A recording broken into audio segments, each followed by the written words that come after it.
Fix it. That should fix it. What up, everyone? My bad. I disconnected the mic yesterday when I was back testing because I was back testing over there. What up, everyone? Good morning. I'm already noticing we had something kind of nice. Looks like 30 minutes ago. So we're going to take a look at that while we observe what could be going on now. But this is looking real. This trade that we had 30 minutes ago looked so nice, dude. I wish I was on the charts. It looks so nice. Let me show you guys. So we had SMT with London. Pretty obvious sweep of this high. Yeah, it's kind of what I'm thinking as well. We had basically all of our true opens here. Check this out. Where does our 2022 model form? We sweep, break structure, and where does our 2022 model form, guys? It forms perfectly above all the true opens. So this is a high probability for value gap for the 2022 model right here.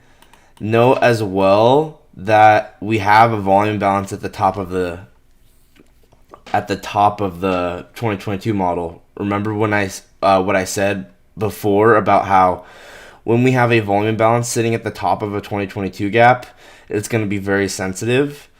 Well, check this out. Where's 2022? Right? So liquidity sweep, break of structure, and then 2022 gap. And look what's sitting at the top of it, a volume balance. Like I said, whenever this happens, this volume balance is going to be very sensitive. And you can see that it ended up marking that exact high, which is pretty cool.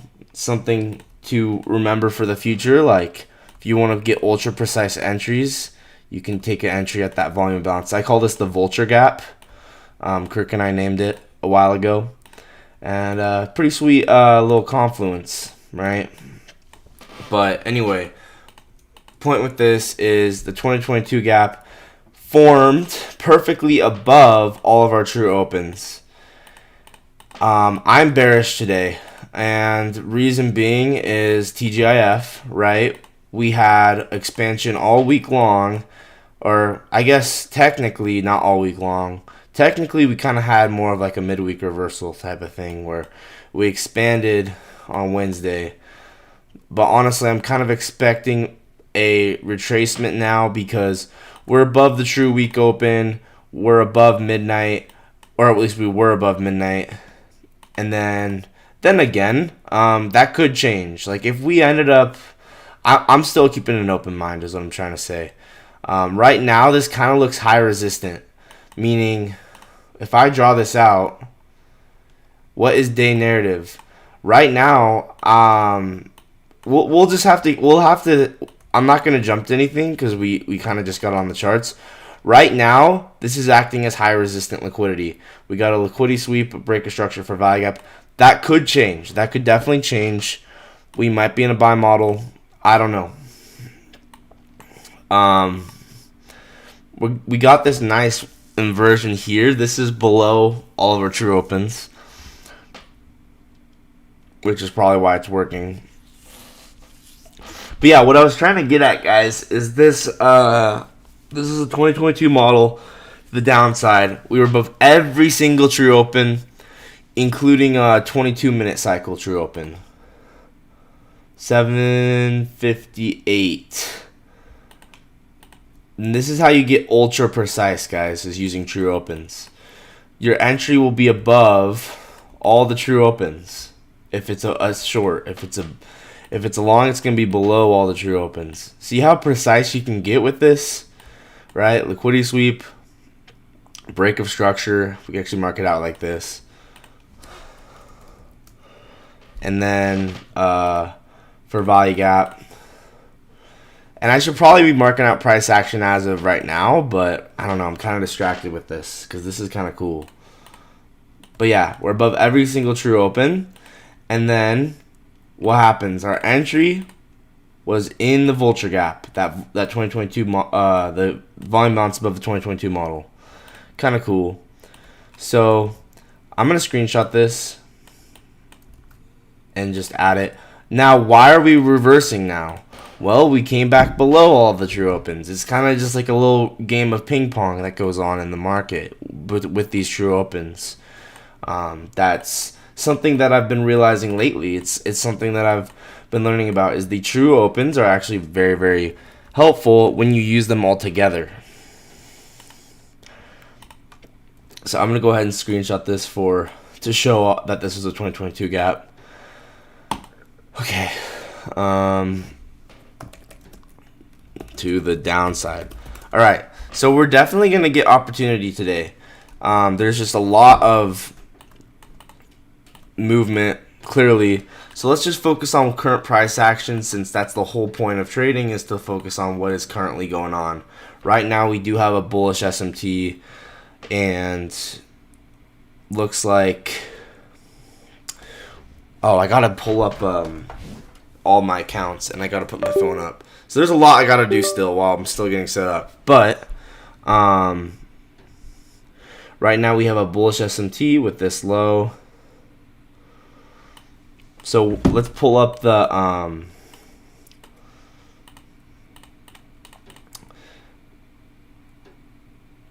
so we have, where's the 90-minute true open? 7:52. So I'm not gonna have it pulled up until 9:22. When we get 9:22, I'm gonna mark out that 90-minute true open. And let's get rid of this. All right, guys, I'm gonna get pulled up my accounts. So Top Step and Personal.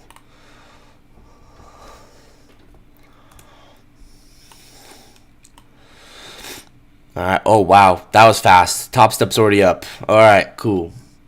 And then Personal. Let's get this signed in. Plug my phone in. Turn off low power mode.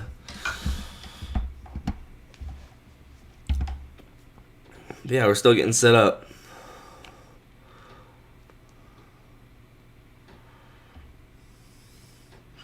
Daily loss limit is set.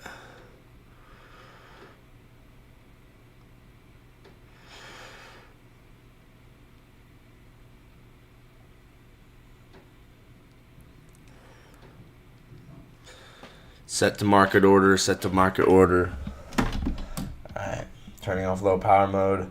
There's a million things you have to think about, like, alright, perfect. What the heck? Why did my mic do that?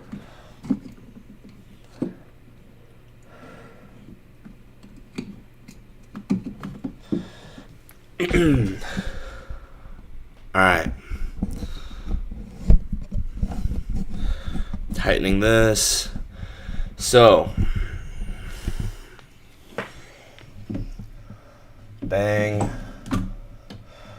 right, got my phone set up. Okay. So, what now, guys? Well, right now, let's first look at this, right? Right now, what was I gonna say? Yeah, before we get into like any trade or anything like that, let's actually just try and frame a narrative. Right now we have high resistant liquidity. You can see that's the case right here. Could this become low resistance? Absolutely. If we inverse this 15-minute, especially because we're going towards market open, this might actually turn low resistant.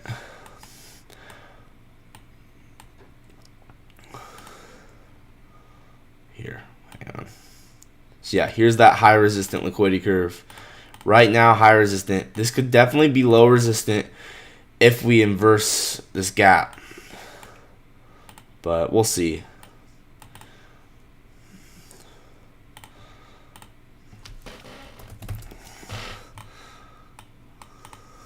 Could turn low resistance.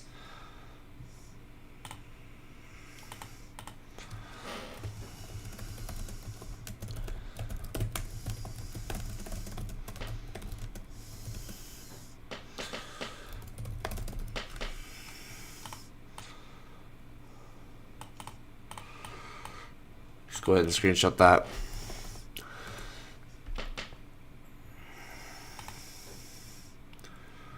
So, bang. Let's put this in the Discord.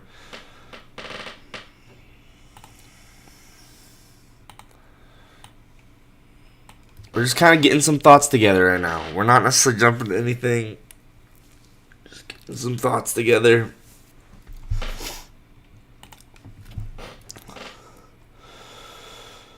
Let's put this in my journal.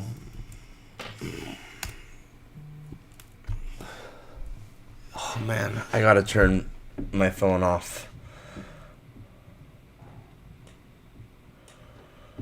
Not off, but turn it on sleep mode. There we go. Oh, I need to... Hang on a second. I forgot. I have to... For New York session, my daily loss limit is different. Okay.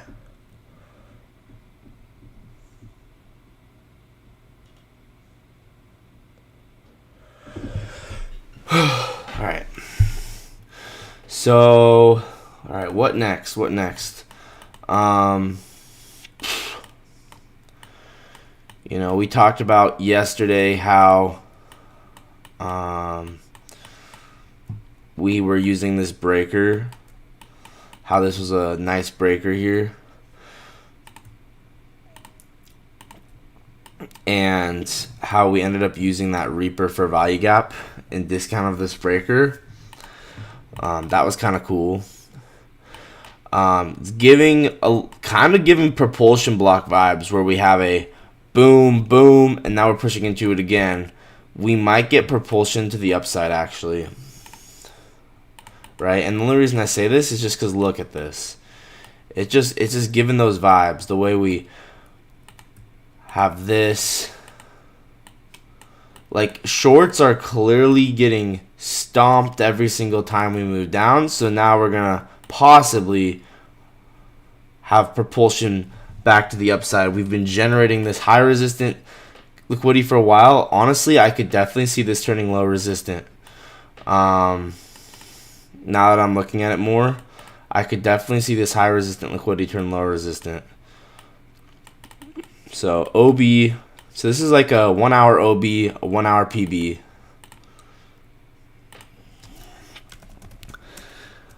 And we took true week open actually already. We already took true week open. That was the bottom of the entire buy model actually.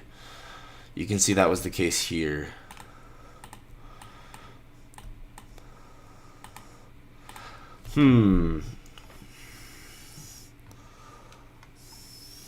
Yeah, I don't think we'll get a TGIF now that I'm thinking about it because this isn't a classic expansion week. This is a midweek reversal week. And whoops, this is the wrong template to click on. I mean, you can still get TGIF on a midweek reversal week, but I don't know. It's just not looking like TGIF. Could I be wrong? Yeah. Where's OB, man? Okay, OB, and then PB.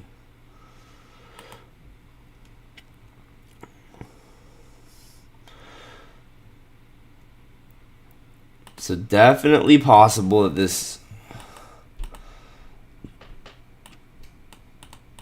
you know, we deliver higher off of this.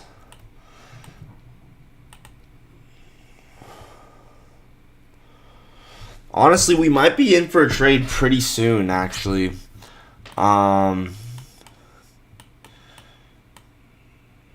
See.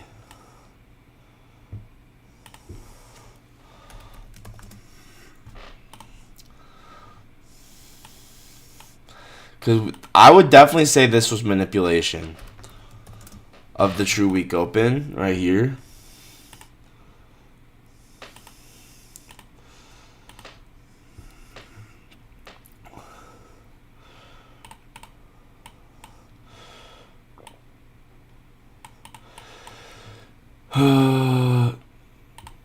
It's kind of looking obvious that this could be high resistant turning low resistant, but then again, guys, be aware of this idea that we could continue lower if we sweep the true open.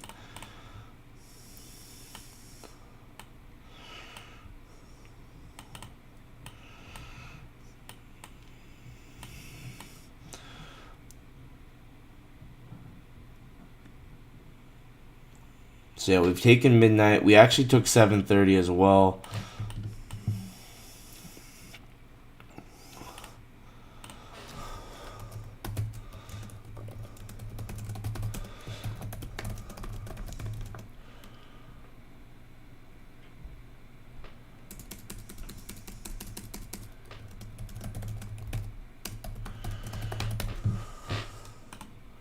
Yeah, I think market open might expand us higher.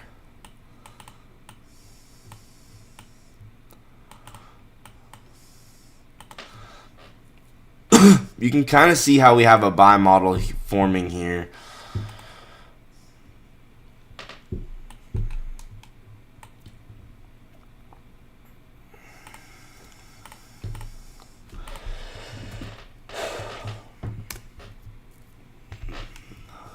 So, is the 12 p.m. candle on Thursday, October 9th, an order block?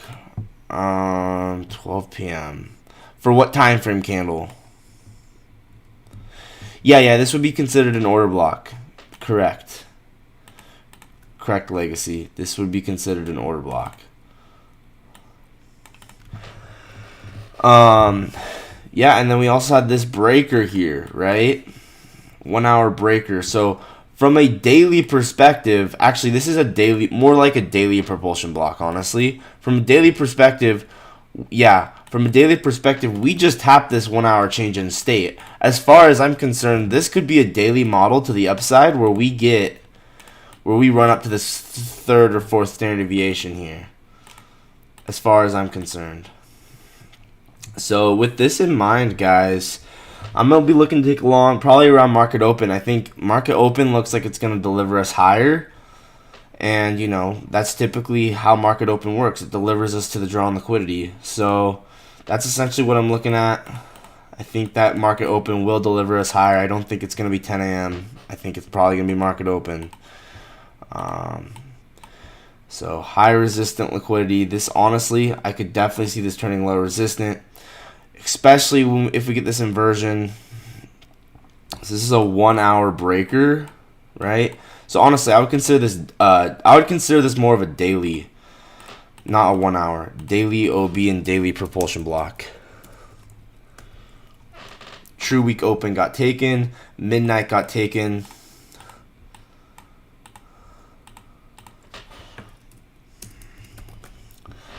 Yeah. You see how we're framing AMD using the true opens? So midnight was right here.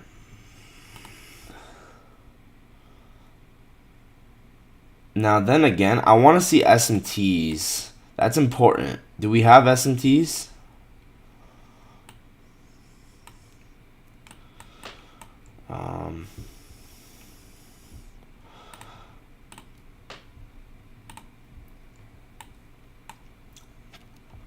I mean, there wasn't really SMT. Psych, there was. I'm just kidding. Just kidding. There's definitely SMT. There's SMT right here.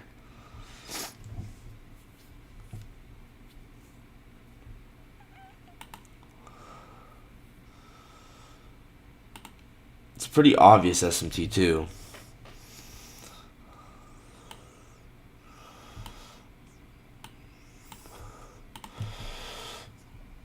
So 1 hour breaker.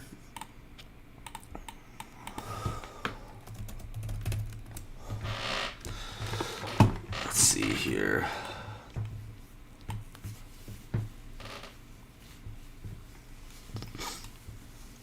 So you can kind of think of this as a daily model, daily propulsion block. We're tapping a 1 hour change in state off of the propulsion block. That's kind of what I see right now.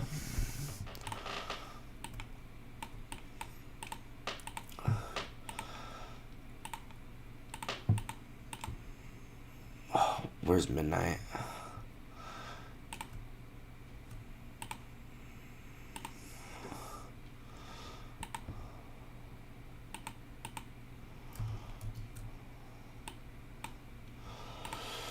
Let's drop down to a lower time frame.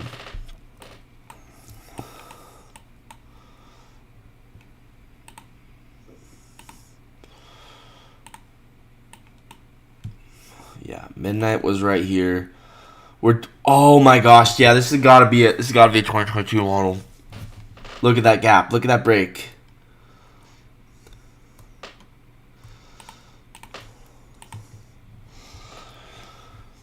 So I'm honestly expecting market open to deliver us higher.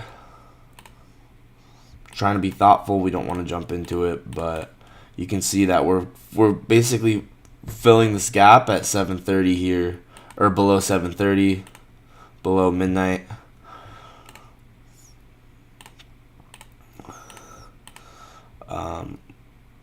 Is there SMT? Here, let's get rid of this. So 2022 gap right here.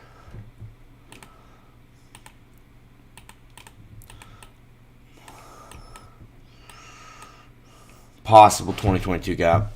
Shouldn't get ahead of myself. 5 minute.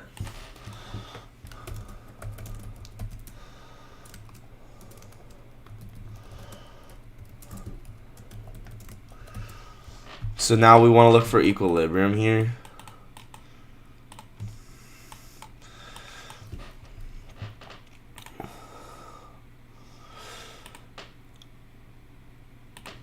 Honestly, guys, I might go for this. Where's 922? I'd want to wait for 922, so I wouldn't take a trade until after 922. And I think equilibrium could be sensitive. Okay, this could actually be... Wait, if we take a look at the 1 minute, yeah, it's a nicer 1 minute gap.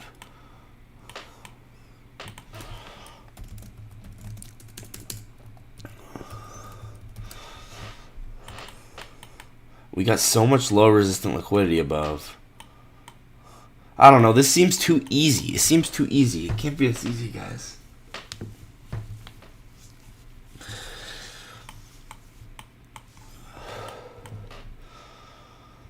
Maybe we need to sweep the low one more time. It's always possible, right? We might need to. I'm trying to be very thoughtful here.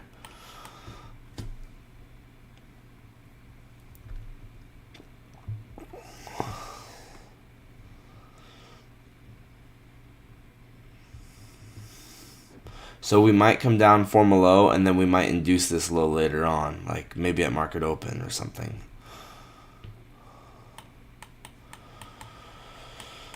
Okay. So once again, 1 hour breaker. Let's get rid of the daily propulsion block. We already know that that's there, so I don't really care anymore about having that. I don't care about this either. We know there's SMT there. So 1 hour breaker. So I kind of want to see, okay, do we rebalance equilibrium this? Yes. Everything looks good, dude. So 5 minute change in state. Where did that occur? So there was a nice 5 minute change in state there.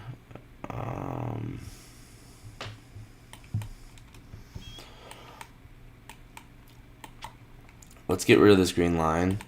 So 1 hour breaker.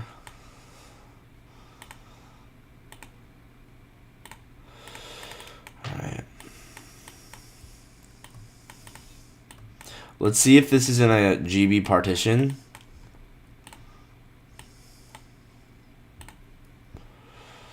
It feels too easy though. It feels too easy.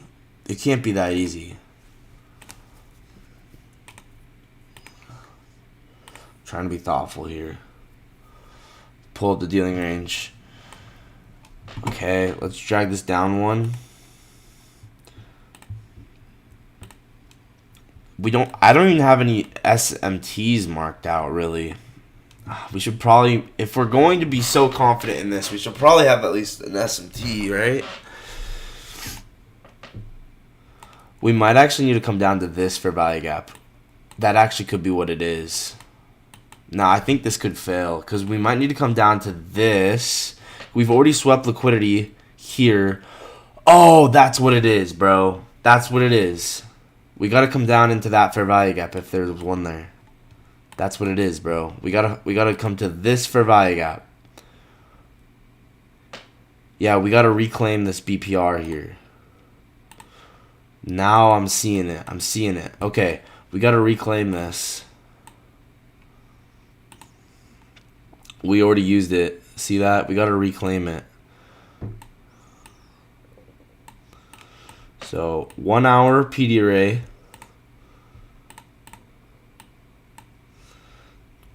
Yeah, see, this one's a fake one. It's gonna induce people, or it's gonna get people. It's gonna wreck people. I want to see this. I want to see this reclaimed. So this is a fair value gap in the fair value gap partition, and then maybe SMT forms here.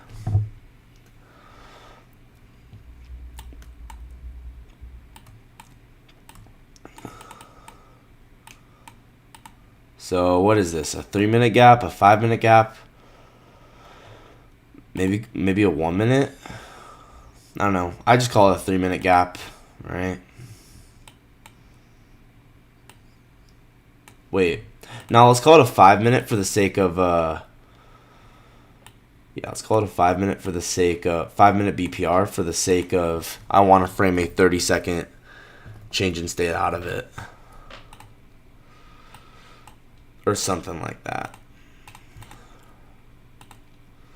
So 5-minute GB. Okay, back out of, let's get out of gold block for a second. Okay, so yeah, I want to see us come down here, use this gap, BPR. 922 just opened right there, so we're gonna be above 922. We're gonna be above midnight and 7:30. So yeah, once again, I think market open takes us down here, then we get change in state back up. So that's what I'm gonna be looking for.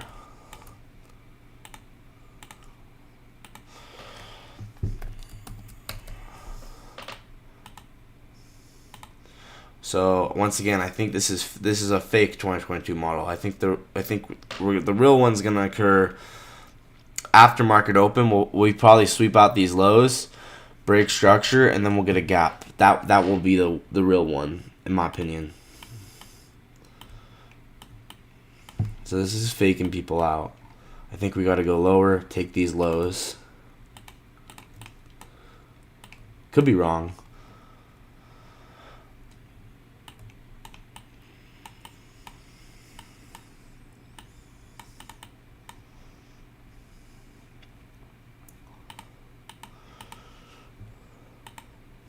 Alright, I gotta use the bathroom.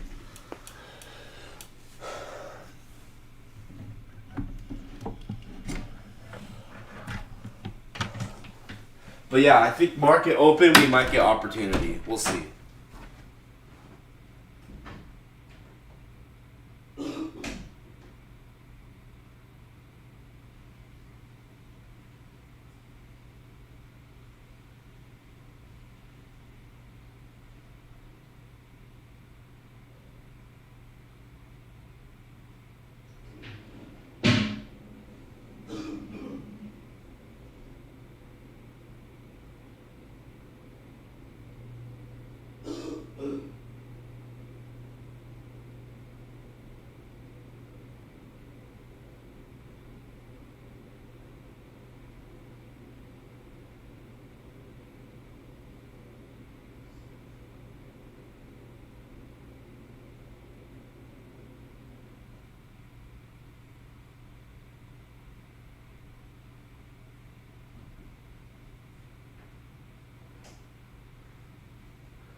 Once again, I want to see us come down there,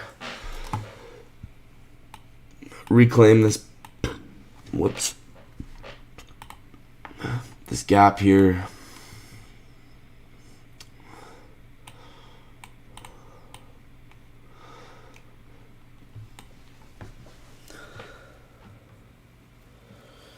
sweep out this low. I want to actually look at both assets at once. So let's bring this out.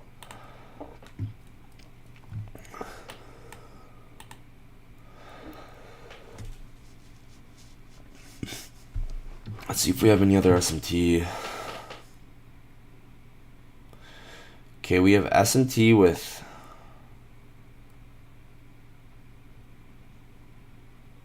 Asia, maybe, on YM.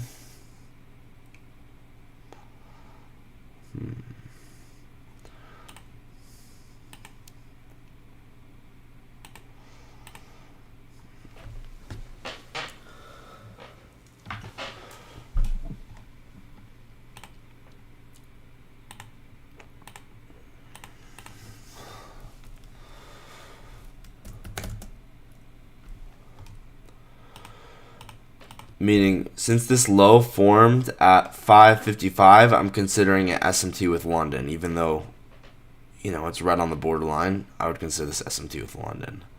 So Asia and London had SMT. So we just took 922. I kind of think that we're going to come down still into this BPR. I could be wrong. If the market wants to hold this gap, it could. But typically, just, you know, it needs to manipulate at market open. Okay, so if I was to enter a long position right at market open, how many cons would I need to buy? So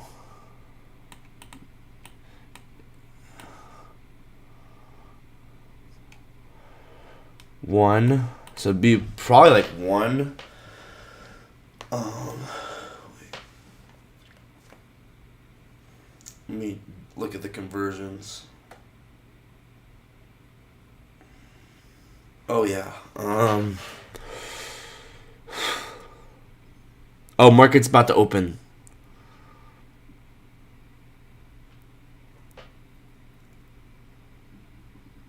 So it'd be like 20 on Top Step.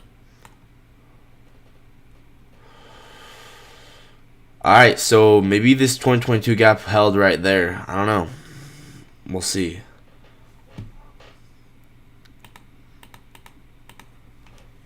So I'll probably do something like this. If we come down, sweep out the low into the gap, get 30-second change in state. We might just go higher right out the gate, though. We definitely took all the true opens. This could be it.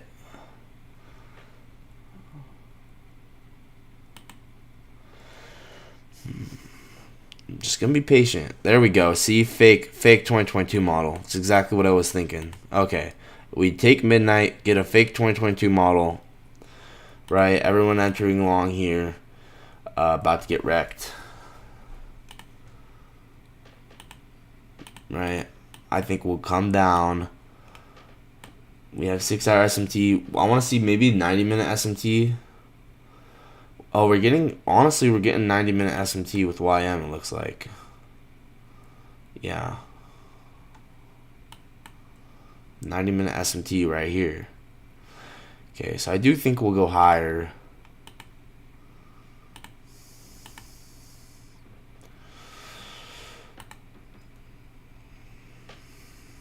I don't want to force it.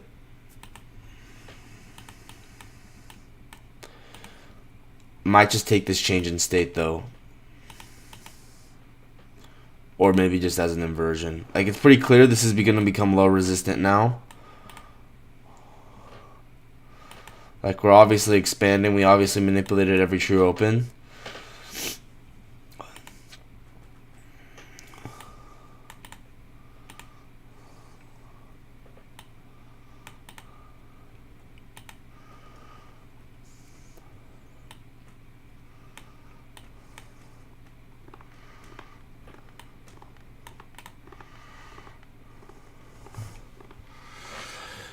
Okay, let's see. I want it to be something that aligns with my back testing.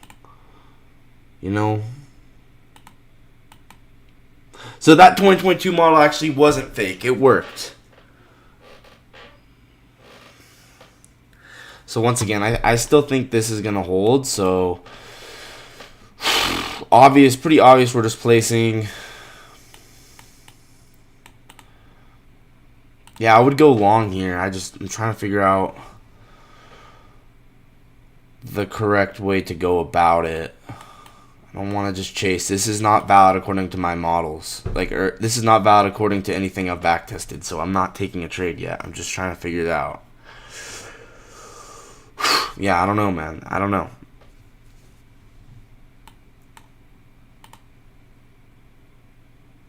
Maybe we do need to come down and take the low again. I don't know.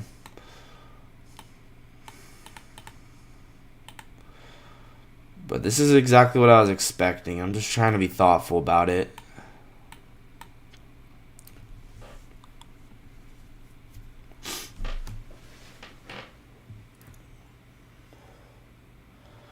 So is this the first presented for value gap?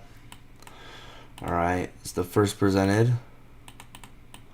So I'm bullish. I think we should use this as first strike.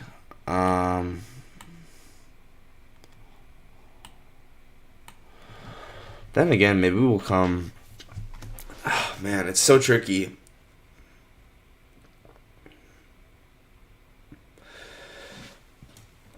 Maybe we need to sweep all of those one more time. Once again, that's kind of what I was anticipating.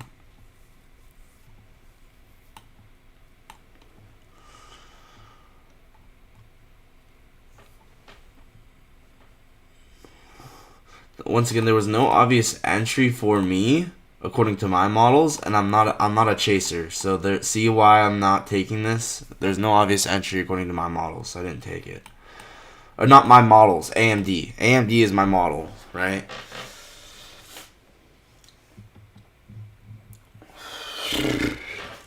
So yeah, maybe we'll come down. Let's see.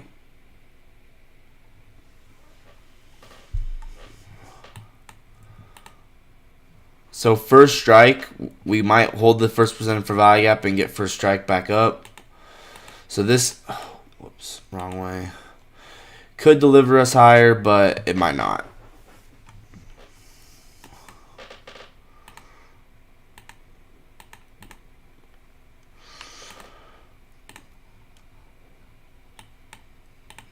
I mean, if there's not obvious SMT, I'm going to try and restrain myself from marking that out. But we did use this gap here. Okay.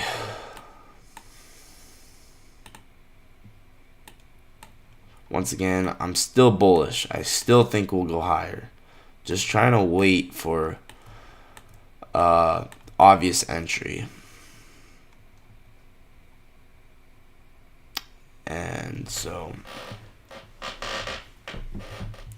856. That's crazy. That's crazy. Like I said, guys, this might end up being first strike higher. Take this if you want. It's not obvious enough according to my backtesting personally, and it might work. That's the thing. But I'm not gonna take just something just cause, right? I don't do that. I try and make sure it's like, yeah, if this was in my journal, I'd be super proud of this trade and I wouldn't feel bad at all, and I'd know that this would be a good trade. The other cool thing about this, guys, is take 928 as well, which is the 6-minute cycle true open. And you can actually see that we induced the low below everything right at, 22-minute cycle, not 6-minute. And you can see that we actually induced the low below every single true open. And it's in discount of the displacement. So it's kind of cool. Oh, thanks Legacy, bro. I appreciate it. Yeah, look. See how we're below every single true open? We get inducement of this low.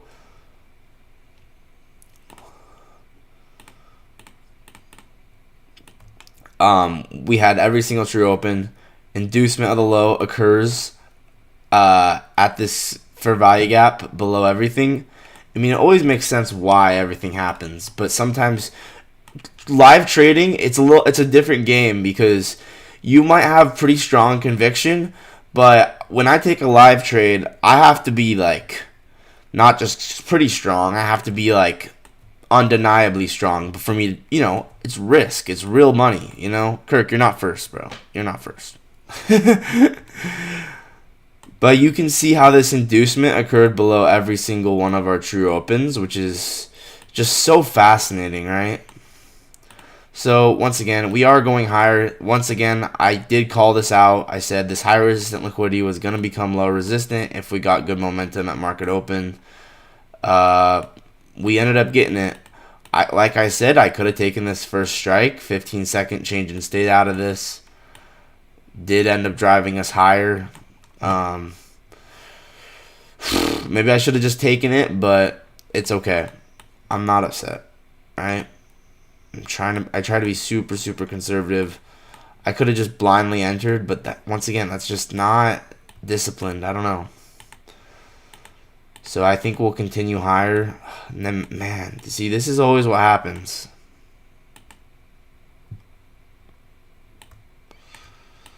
But once again, first presented for value gap was right here. And then first strike out of it delivered us higher. Once again, guys, it's this weird situation of like, remember that day where I took first strike and it failed and I was kind of upset? But then the other day where it worked and I was like, well, maybe I should be able to take it. And then again today it worked. Man, I don't know. It's tricky. Whatever.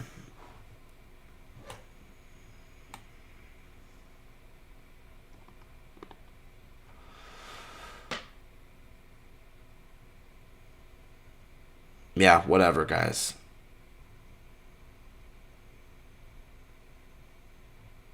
No more apologies. Make the 10 a.m. open the start of no more apology tour. Oh my gosh, you're funny.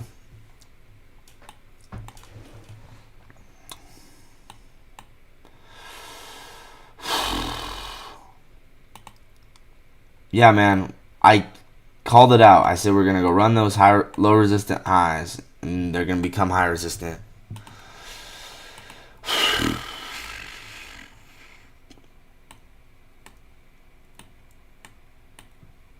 I don't know what to say other than I knew we were gonna go higher.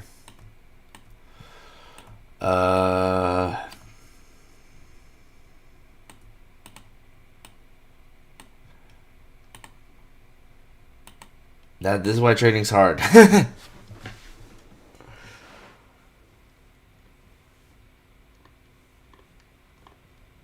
don't know.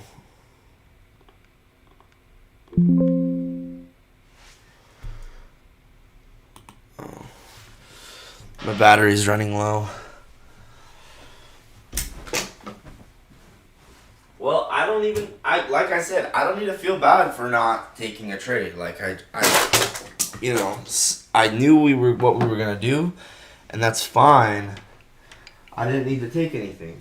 No, there's no need to take something if I wasn't sure.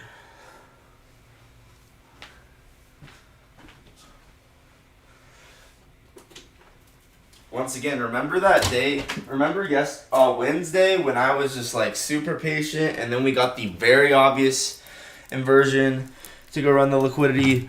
Like those are the main kinds of trades I want to take. I want to make it so when I take a trade, I have undeniable conviction. I don't even want it to be a little shaky. So yeah, I could say, oh man, I knew it. I called the bias. I knew we were gonna go up. But then again, I don't feel bad because there was no obvious opportunity. Shorting NQ. Say you're sorry. You killed the. You're still talking about the fly yesterday. Shorting NQ, no way, dude. I'm so bullish. Very obvious buy model. Then again, actually, no, bro. I think it's a propulsion block. I think we're gonna go up to like crazy new highs It's a daily propulsion block. I think we're gonna expand.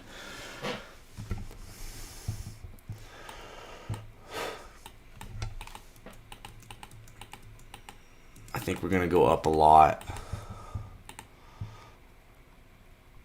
Nah, bro. It's a buy model. It's a out of a daily propulsion block. We took the True Week Open. I think we're gonna go crazy right now. No, I don't think so. It's a daily propulsion block. Look. Look at the higher time frame right now. It's high resistant. It's a high resistant curve, and every single time we push down, we're failing. So what's going on here? OB,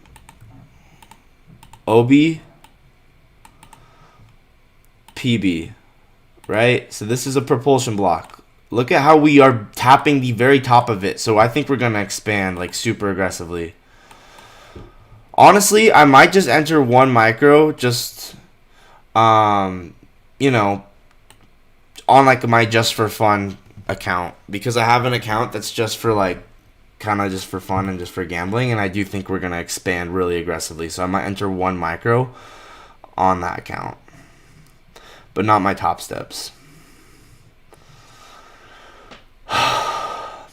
If we start to get good momentum,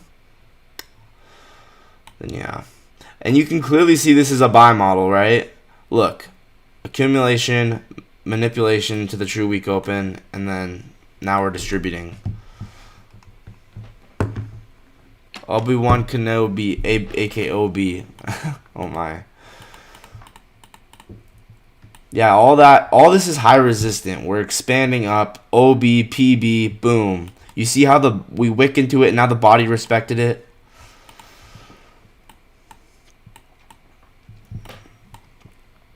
I honestly kind of, maybe you consider taking this, I think we're going to expand very aggressively here.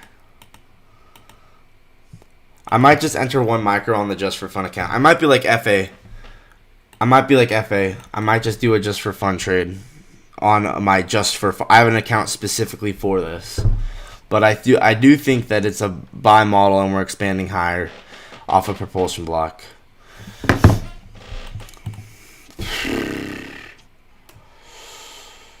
So you said 1 minute.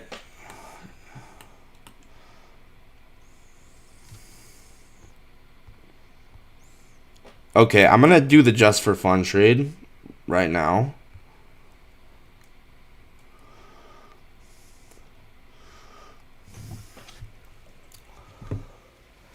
But it means nothing, bro.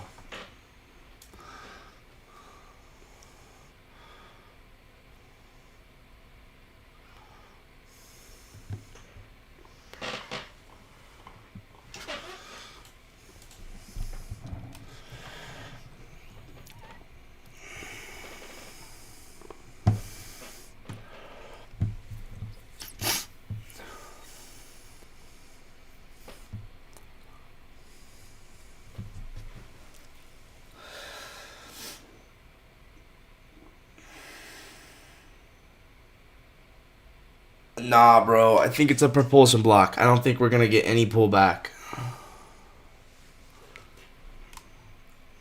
think we're going to expand aggressively.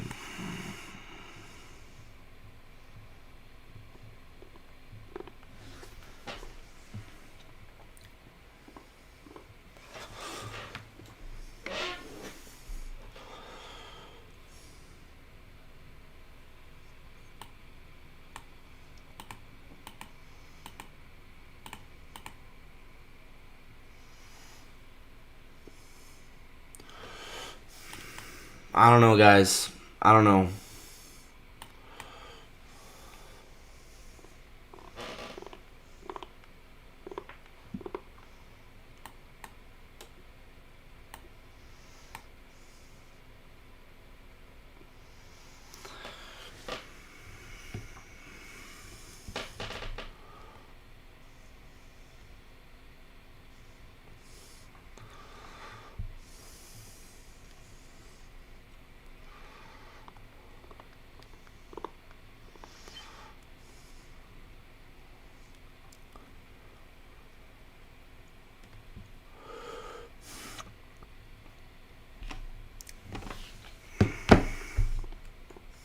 All right.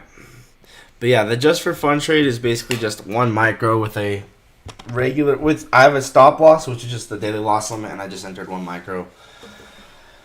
But it's an account specifically for that type of thing. So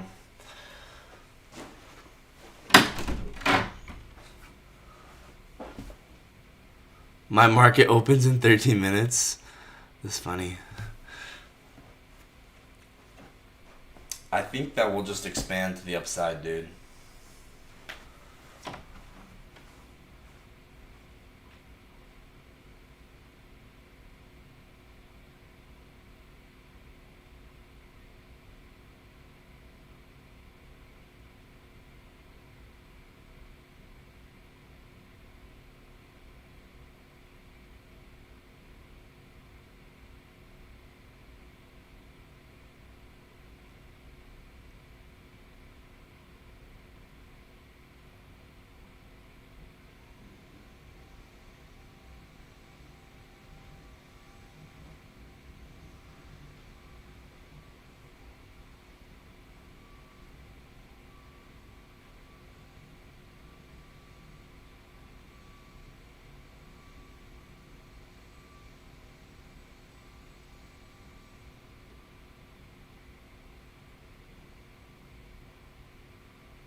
All right, we might get an opportunity for real. We might get a real opportunity. So that we might get a real opportunity. Keep in mind, guys, that just for fun trade, I did not risk a lot. It's not. It's really not a big deal. It was just in case we did end up expanding. You know, I like to just take risks like that, kind of like FA does. You know, FA kind of just does. Sometimes he has an account specifically for just doing like a little bit of like gambling. That's kind of like what that was, but I honestly could have seen us just expanding higher. But yeah, but now we could get a real opportunity to take a trade on my real account. So we'll see, guys. We'll see. This is kind of what I wanted to see. Phoenix. You think it's Phoenix? Let's put this up here.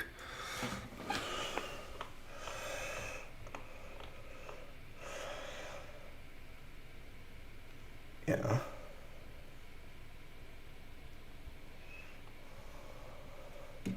All right. Putting my phone up here. I could have seen us expanding, just continuing to expand because it does look like a buy model. 10 a.m. red folder. Oh wait, that's a good point. We never actually looked at news, guys. But yeah, you guys will know when I enter a trade because I always make sure I put it on the screen. Yeah, we do have news at 10. Where do you think Phoenix is?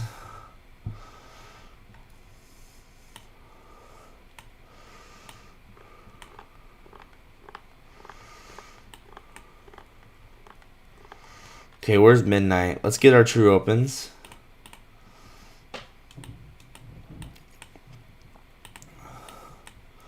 So here's midnight. So honestly, I want to see us pull back to midnight. No, I still think it's a buy model. Alright, so yeah, we do have news. Someone put this in the channel for news if you guys want or not. Honestly, I don't care. I don't have time to do it though. But yeah, midnight's right here, 7:30's right here. I mean, David, bro, you're gonna take a short at all-time highs. I mean, if for me, okay, for me, what I would consider taking a short actually. Nah. I agree, but we would need to. I would want to see some kind of like SMT confirmation. That's what happened with the short yesterday. Is we had like a ton of SMTs. But I think this is more bullish right now. So maybe like a 10 a.m. power of 3. Wait, what does the 4-hour candle look like for the last 4-hour candle? Yeah, look at the way the 4-hour candle. Yeah, I mean, I think it's a propulsion block.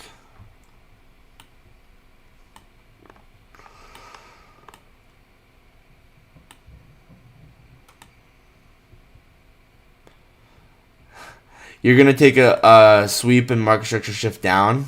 Okay. Nah, you're totally good. Oh, you can't see my screen. You're still looking at the news. Okay. So, once again, OB, PB, and then we honestly have another one here.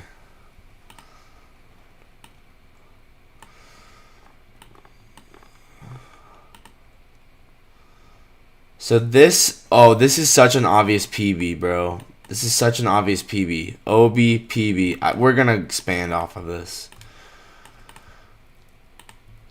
Alright, this is going to be my Dynamis model, possibly on the 1 minute, 15-minute aligning with the 1 minute.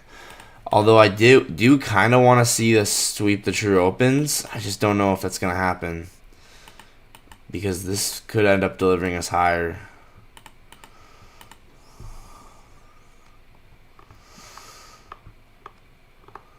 We might though. Let's see, are we getting SMT?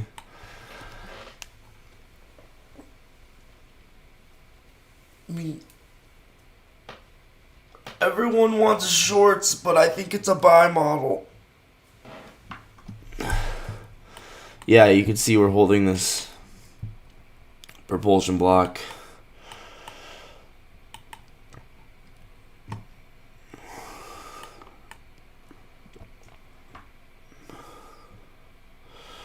Being patient here. Only going to enter when there's something obvious. Honestly, I kind of want to see SMT here. Oh, where's 922? If we can come down and take 922, I'd have pretty decent conviction. Okay. 922 is all the way down there. I don't know. I don't know about taking that. I don't know if that's going to happen. Let's get rid of this. I know it's a propulsion block there.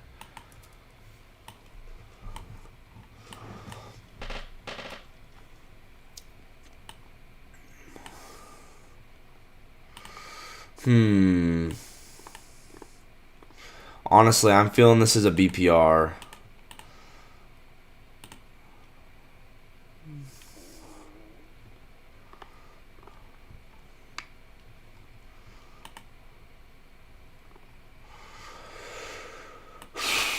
I mean, we've already manipulated the true week open was right here, right? We manipulate that. We manipulated 7:30 and midnight.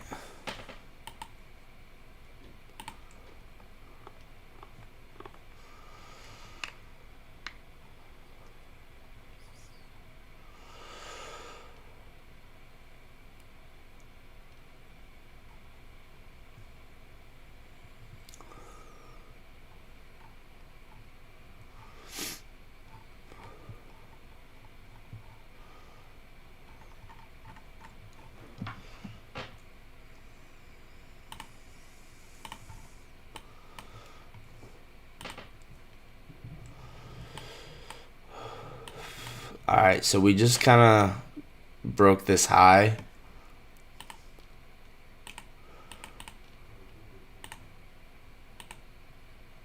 Too many labels?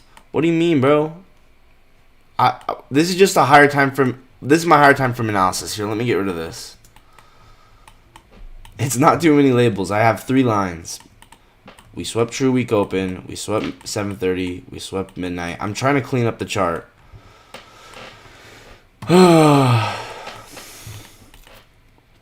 Here, I'm actually going to clean up the chart. I already know that we swept midnight. I already know we swept 7:30 and too many selections from your options list. That's not too many labels. That I can have unlimited of those. There's no point in not having those. All right, man. There's nothing obvious. I was gonna say maybe we would get an opportunity, but I'm not gonna take anything if it goes straight up here. Like I wanted to see some kind of SMT.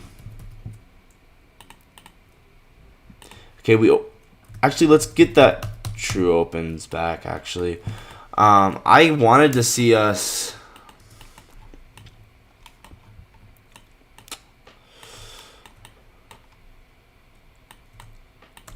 I wanted to see us kind of get SMT at these lows.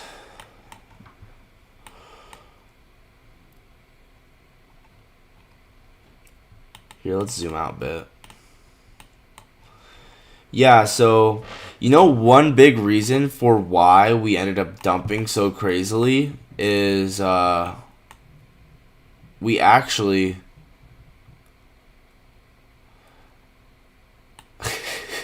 Bro, it's never PA's fault. PA is always right. You have to understand that. Like, anytime everyone's blaming PA, it's blaming the market. But the market's always... How could the market be wrong? It represents the results of the best traders. Because they have the most influence in the market, because they have the most money. So the market's never wrong. Accept that first. And now just... What was that sound?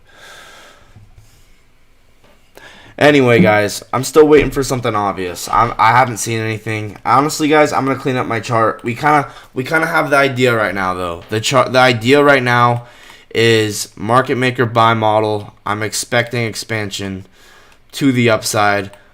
You can clearly see this is a OB, this is a propulsion block, and now same thing here, another propulsion block. So I'm expecting us to expand against this high resistant liquidity is kind of what I'm thinking. I mean, you can clearly see this is high resistant.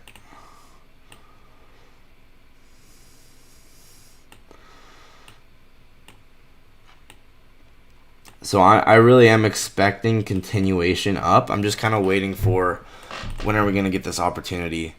If the market was going to go lower, what would probably happen is we would need to see something like, well, I guess this is an interesting example, but the market going lower, it would take some kind of accumulation, manipulation, and then we get to move lower. Right now, I don't know. It just kind of looks like we're expanding. Then again, we'll just keep an open mind.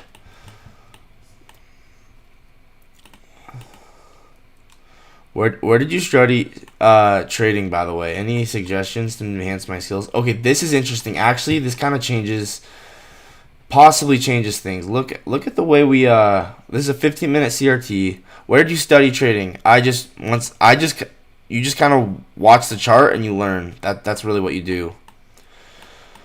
and then you back test and you look at the charts. There's no magic resource. It's just you and your time with the charts. That's really what I'll say. Oh wait, okay, let's go back actually. Back to the original drawings I had on the chart. Once again, this is kind of what I wanted to see. Did we sweep midnight or not? Or 7:30? We didn't take 7:30, so I have an issue with that. But then again, we took midnight. This is pretty nice. There's not SMT. Wait, oh, maybe there's SMT with this low.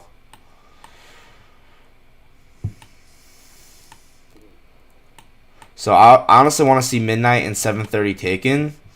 Maybe we have some kind of end dog down there.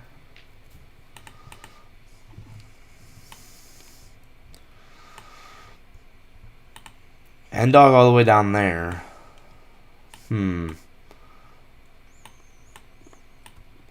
Still think it's a buy model based off of the fact we perfectly swept out that true week open.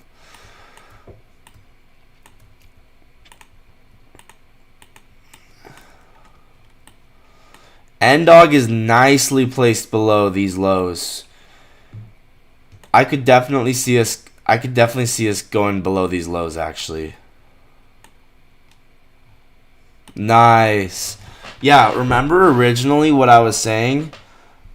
Dang, let's go. Remember originally what I was saying about how yeah, we got the statistical manipulate. Okay, this is honestly really nice. Look at this. Statistical manipulation level right here. End dog here. This is given the same vibes of that other day from a long time ago where we did the same exact thing. Where 10 a.m. power of 3 formed. Session M plus. End dog.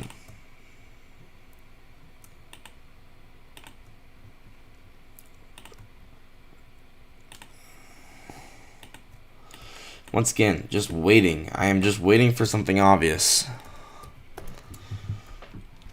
Let's honestly pull up the 10 a.m. candle. I'm honestly expecting a 10 a.m. power of 3. So I want to have the 10 a.m. candle up.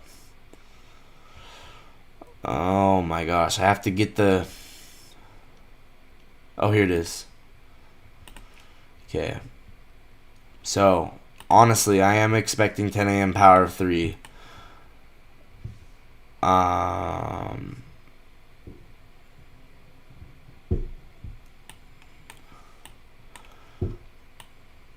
Probably to the upside.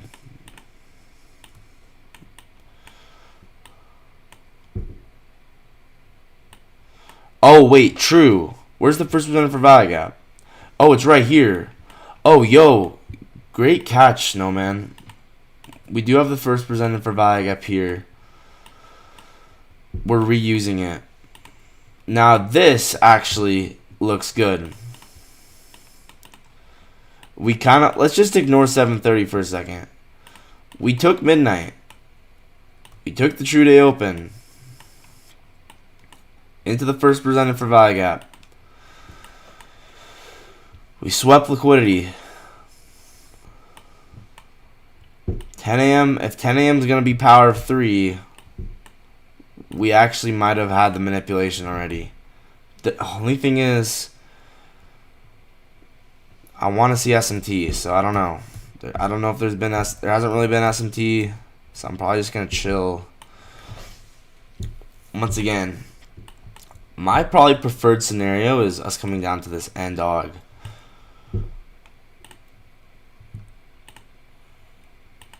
And taking these lows. But this could very well have been manipulation, for all I know.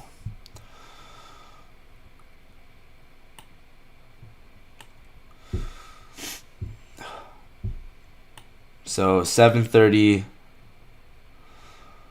9:22. Once again, 9:22 is right here. If we're gonna manipulate all the true opens, we need to come down below 9:22.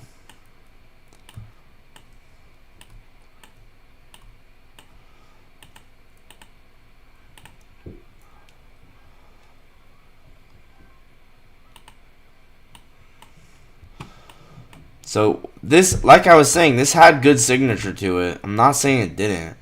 It did. But there's no change in state really. It gets tricky. I don't want to, force anything.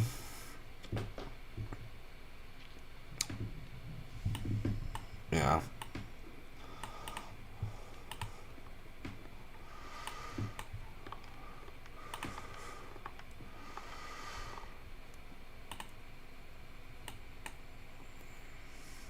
So yeah, we had a 15-minute gap, maybe 1 minute change in state.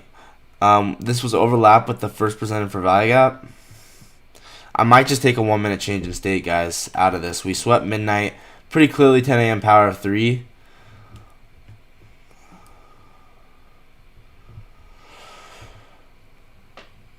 But I'm going to be patient. Ooh, it's failing. Alright, so once again, patience is king. Patience is king.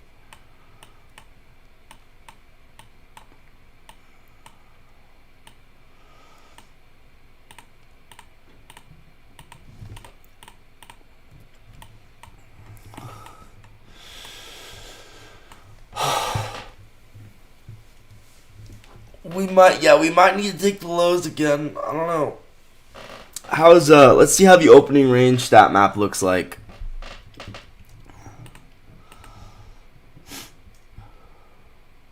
That's not the right one. Oh, the 4-hour stat map will be helpful. Oh, look at that. 4-hour stat map hit at midnight. So that's big reason for why we got that low is a lot of people are saying, okay, midnight got swept at the statistical manipulation on the 4-hour candle. Or good chance that was going to be a low. That's fair. That's fair. I'm going to be a little bit more conservative and say we might actually need to come down and take all these lows. And if that happens, then I'm going to be definitely bullish.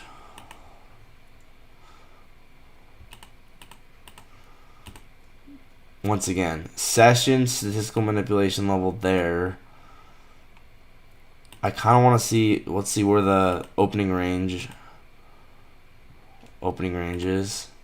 Opening range, but that's huge. Opening range manipulate, no, that's new. Oh, this is the session. I was looking at the opening range manipulation. Oh, I was looking at it incorrectly. Alright, well, they're both down there. Nice, nice. Well, guys, once again, just being patient.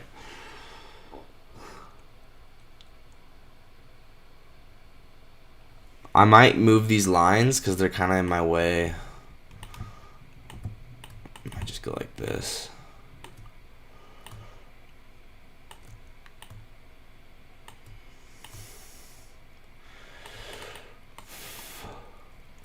So I'd probably look to enter. Ooh, we know what? Actually, wait. This is a good rejection block. It took midnight. It took these lows in the first presented for value gap. You know what? This rejection block could actually be really clean for Phoenix model.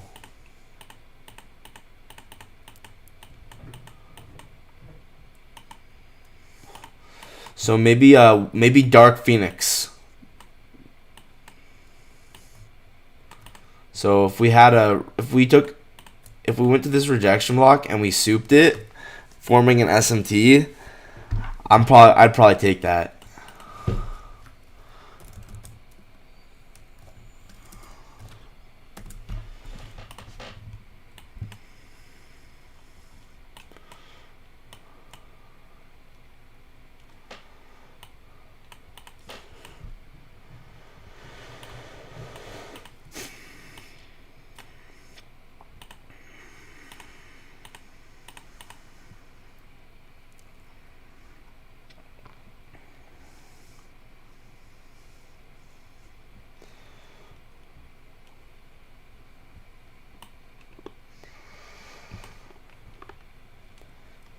We could also look for changes. What's the trade of the day? I'm looking at this rejection block right now and then getting on side with 10 a.m. power of 3. So I kind of want to see this be high resistant for now. I want to see this be high resistant for now, come down to the rejection block, and then be low resistant. So this looks like accumulation right here.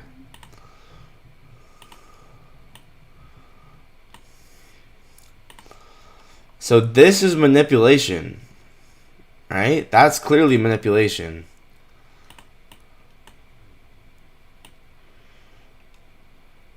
Guys, we could get a fire trade here.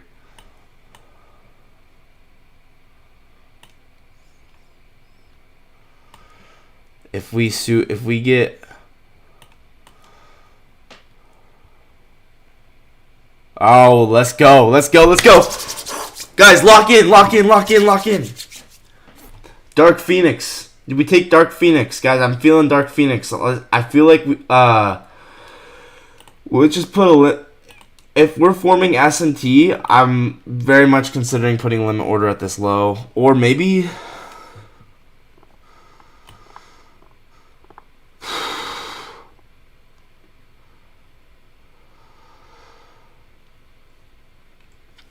hang on, let's think. Right, this is going to be low resistance later. Once again, 730 right there.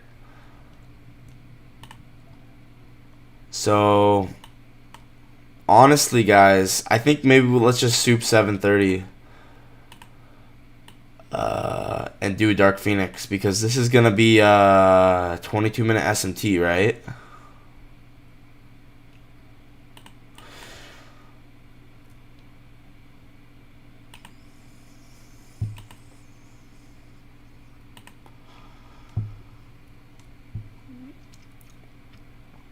We also have a 90-minute SMT with YM. So, wait, do we? This is kind of confusing.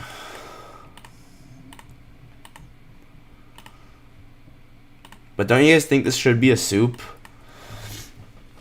Okay, I don't want to soup it without having a clear picture of what I'm doing, right? Because it's very possible we come down to those lows.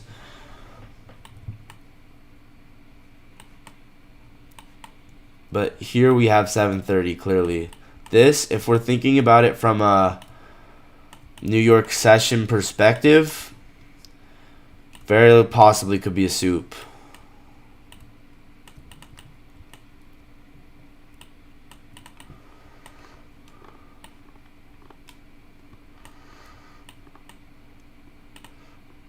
So this is looking pretty clean, right? I want to see S&T with the rejection block.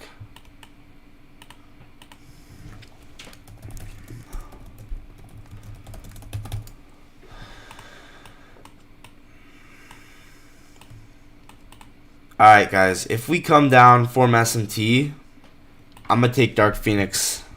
And yeah, that's going to be it.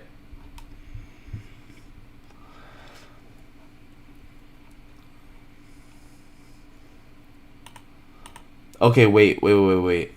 Did S&P take the low?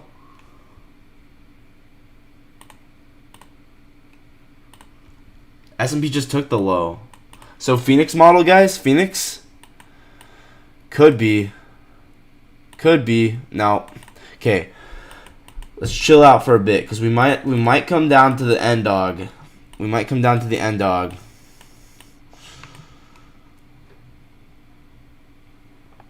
We might also get a 15-second change and stay out of the rejection block.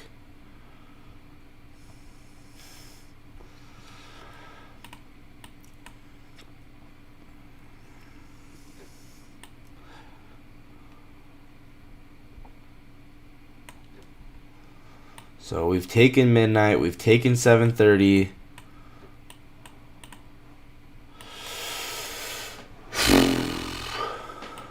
Maybe this rejection block.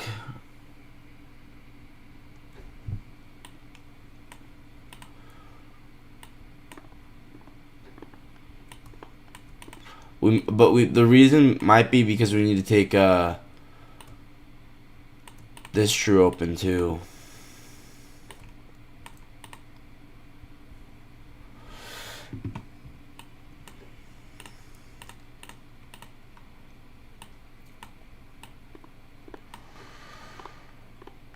Yeah, I'm still bullish. Alright, OB, PB. Alright, we might get a Dynamis model actually. OB, PB.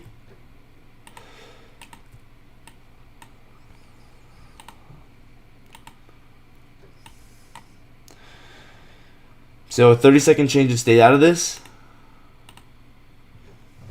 would be one contract, which would be 20 on Top Step, which would be just one contract on regular. Okay, guys, if we get a 30-second change in state, I'm doing it. We're locking in. I'm running it up to that high resistant liquidity. End of it.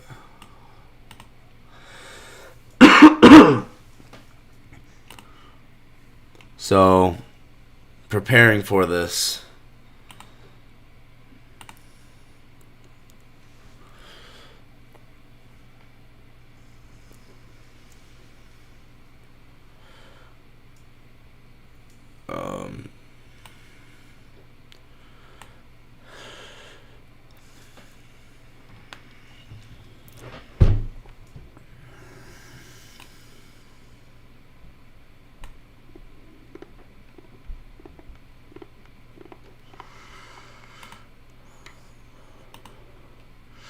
So this is a 5-minute, honestly a 5-minute implied, it's a 5-minute propulsion block, 5-minute BPR. There's a million ways to use a 5-minute key level here. I don't know, maybe it's not an obvious propulsion block, but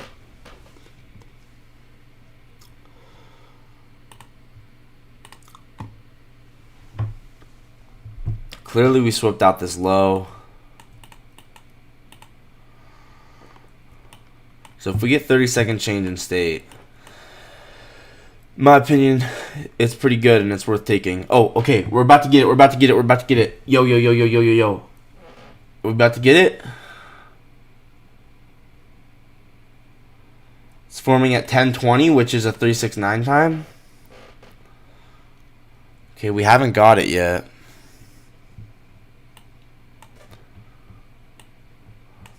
Might not be obvious enough, guys.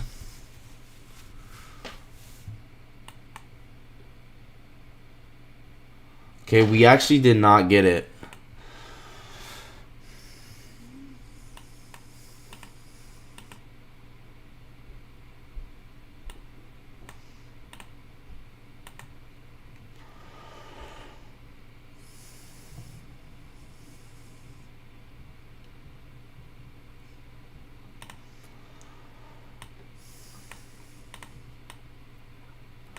Okay. We got it. I'm in. Oh. Order filled.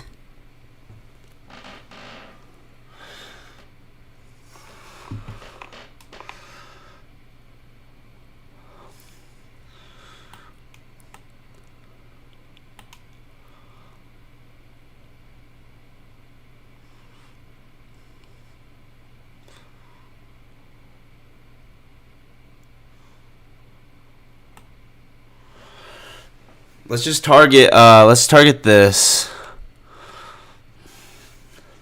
And I do have a stop loss. For those who are wondering how I do this, the daily loss limit is my stop loss, so I don't have to set it to make it simple on myself. Oh, but I'm just now realizing maybe I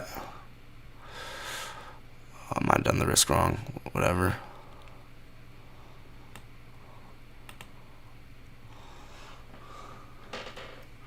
Alright, so back to my other screen.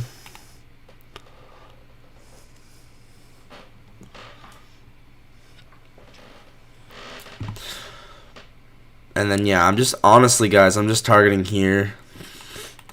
Might leave a runner. We'll see.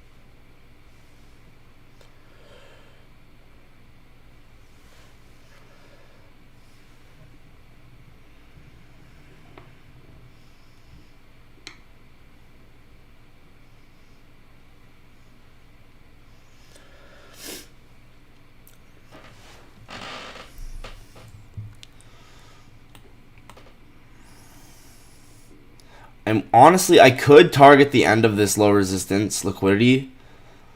I'll probably do that on personal, but on as far as the top step goes, I'm gonna take profit there.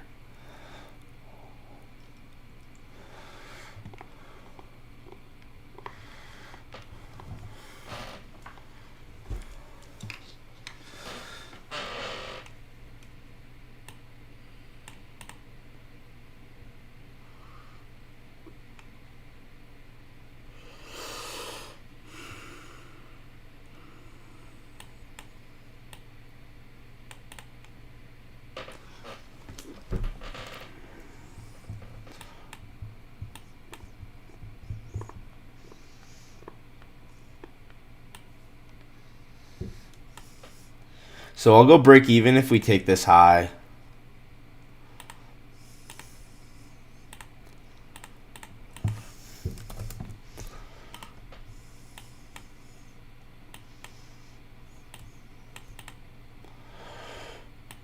All right, break even. I'm going break even.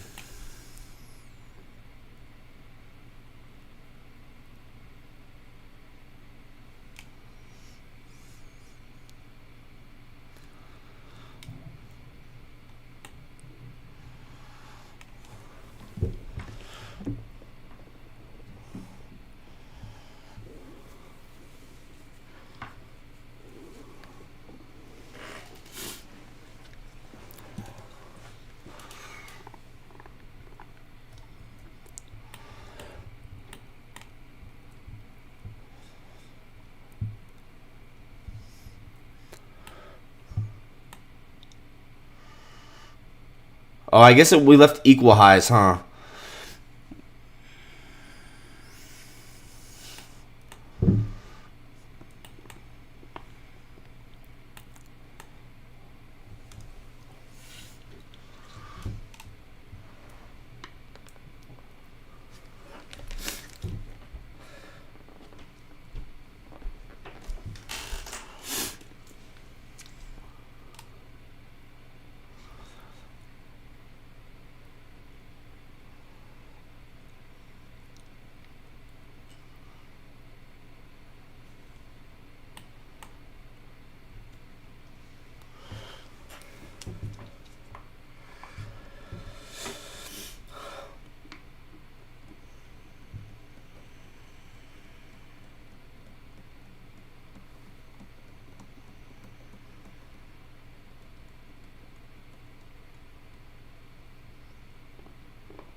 And you could target the end of the low resistant liquidity too. Oh, this is the Hydra macro. But I'm personally gonna I'm gonna take profit at that high.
Bro.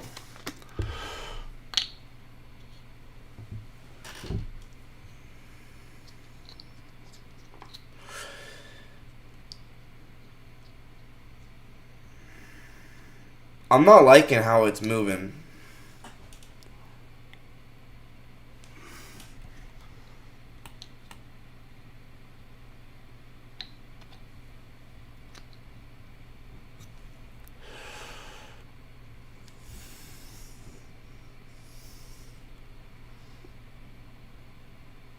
Order filled. All right, break even. I mean, it's still technically valid. It's still technically valid. So, not sure what to say about that, but it's still technically valid. I don't know.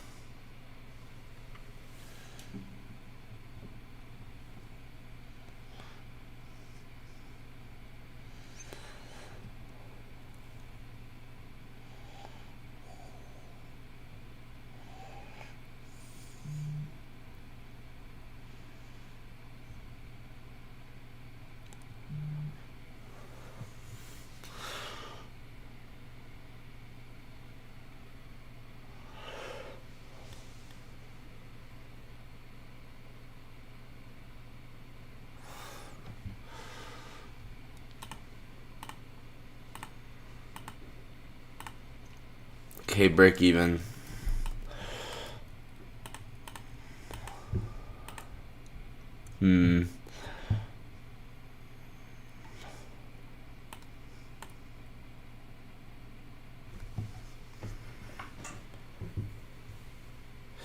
Okay, wait. Like I said, I still think it's kind of confusing. I'm have to go on a walk. I have to go on a walk because I don't want to do something dumb. But I still think it's valid that we're gonna go run those low resistance highs. And I'm trying to figure out like, cause technically I took a slight loss. It wasn't break even, and I'm trying to figure out like maybe I had to. Yeah, my fill was bad because, alright, I want to think about it. I'm going to go on a walk, but I still think this is probably going to turn, either if it doesn't do it now, we sweep the low and then it happens later. That actually could happen. Alright, I'm going to go on a walk. I'm just going to chill out and think about it, but I'm going to go on a walk.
You know, it's tricky, guys, because obviously I want to be a robot and follow my plan and system completely. And the issue is in real life, there's other variables. Like, when I entered, did I enter exactly where I'm supposed to, or was there slippage? Did I enter a little late? When that happens, if I take a trade, break even might not be break even. Break even might actually be negative 100 or negative 200. And so there's other variables that you run into in real life. And it's just tricky because, obviously, I would love to be a robot that followed the system and traded exactly how it's supposed to, but it's not necessarily that easy.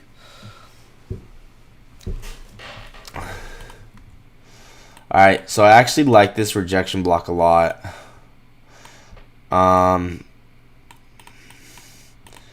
So I think a very simple way to go, guys, will be, let's say we come down.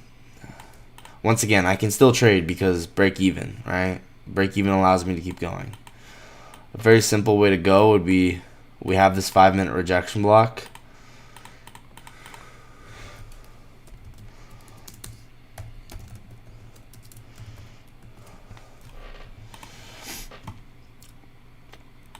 Here, there's too much on the chart right now.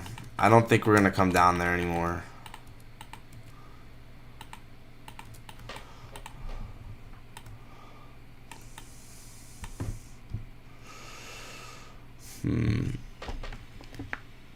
They might take the lows first. Oh, yeah.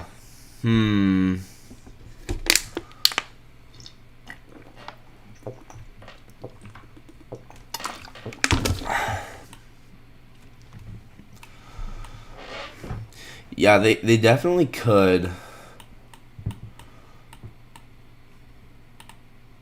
I actually like this better as a 5-minute implied BPR.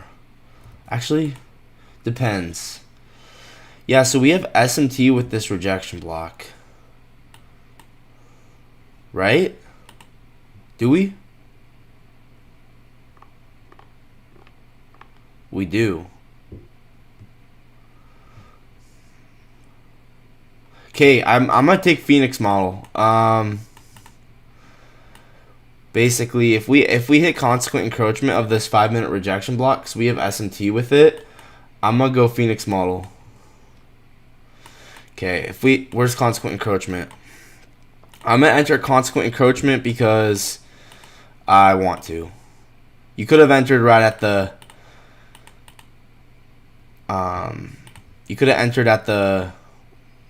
Whatever it's called, the top of it, and that would have worked out already. But I'm gonna enter at consequent encroachment.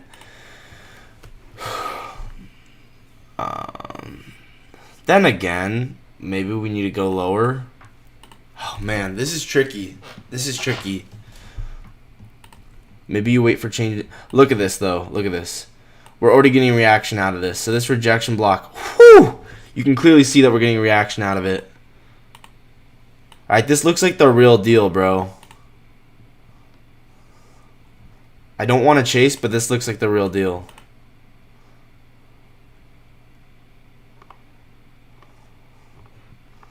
Because we tapped the rejection block, so this was Phoenix entry. I'm gonna keep an order for consequent encroachment. That's what I'm gonna do. One more order for consequent encroachment. So for those who don't know what I'm doing, I'm taking a true session. So here's the true session open, right? Oh, you know what? It's actually a 1-minute.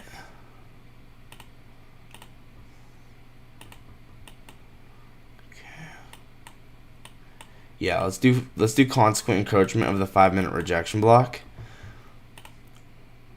We took true session open with SMT. See with YM right here.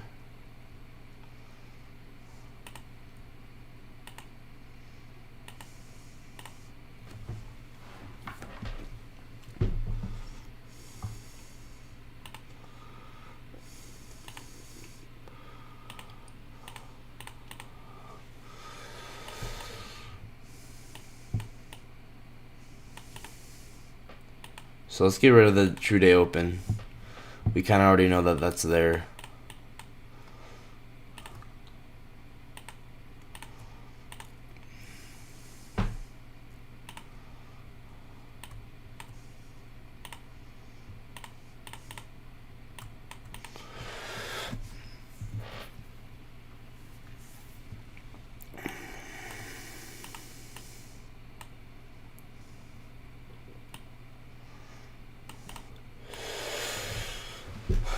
So I'm thinking something like this.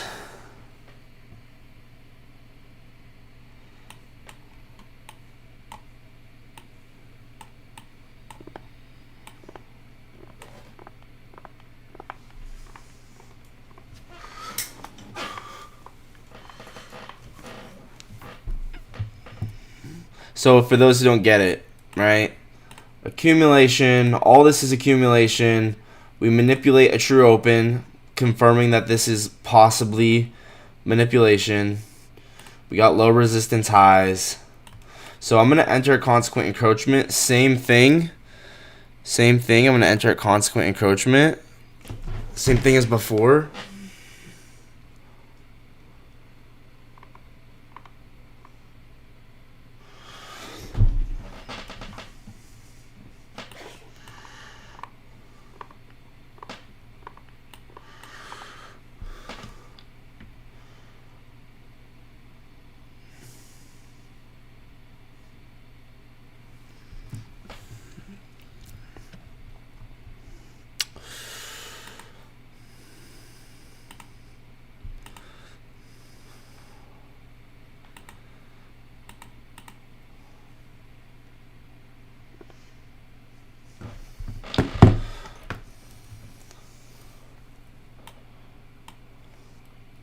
Might just do a market order. It's probably easier.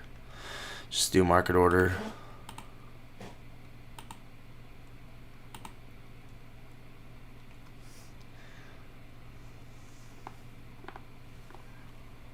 Okay. Order filled.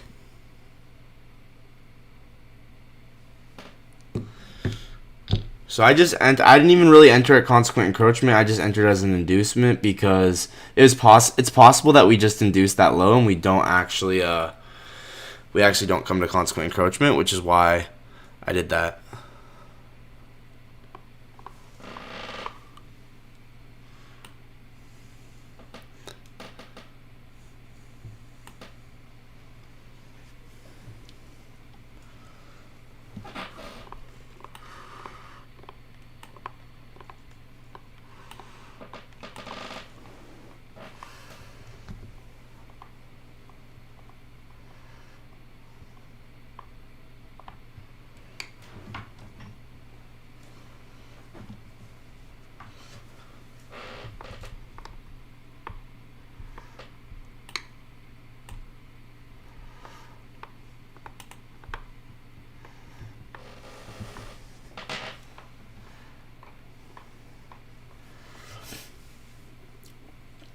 So this is Phoenix model, but we waited for an inducement for our entry.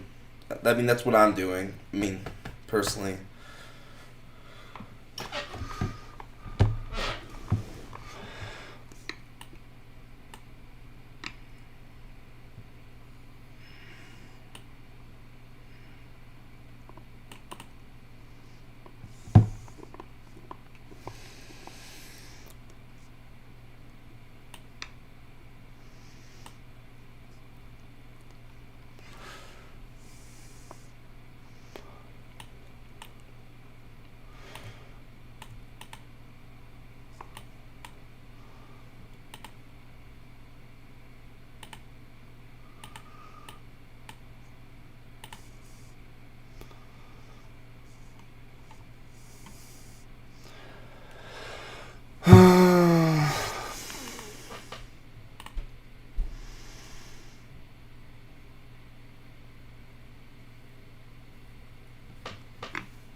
And then on personal, I'm going to probably target the end of the LRLR just because I have pretty good conviction we're going to go there, but yeah.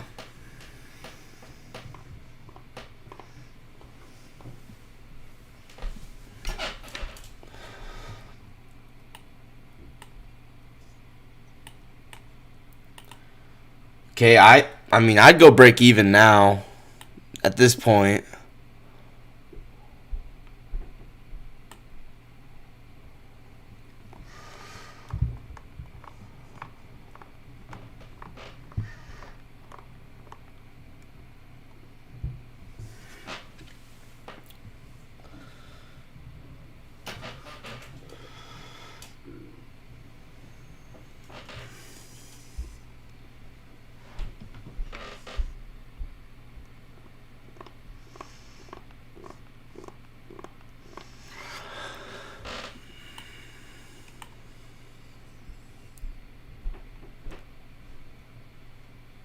I didn't take a loss though. It's a break even.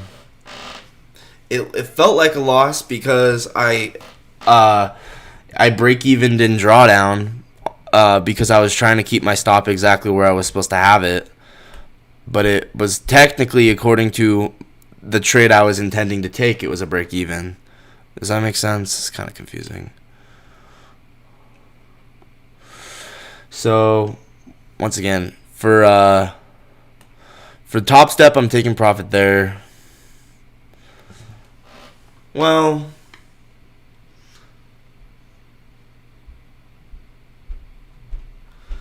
here, how do we do this?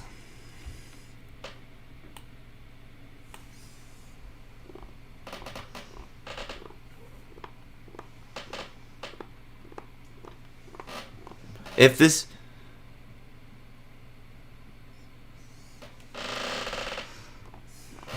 this break evens, I'm done. I'm gonna be done for the day.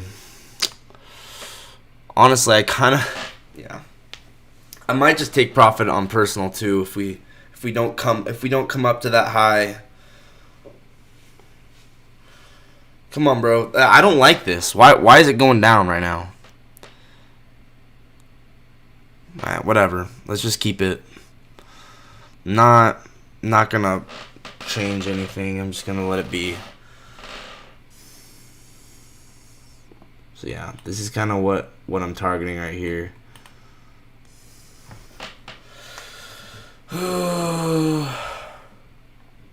We are going into the macro. Keep that in mind.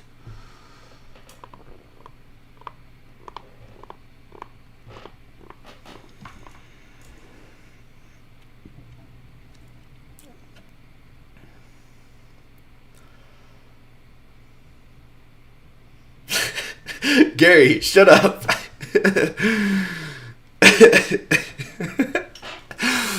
Alright. Getting close.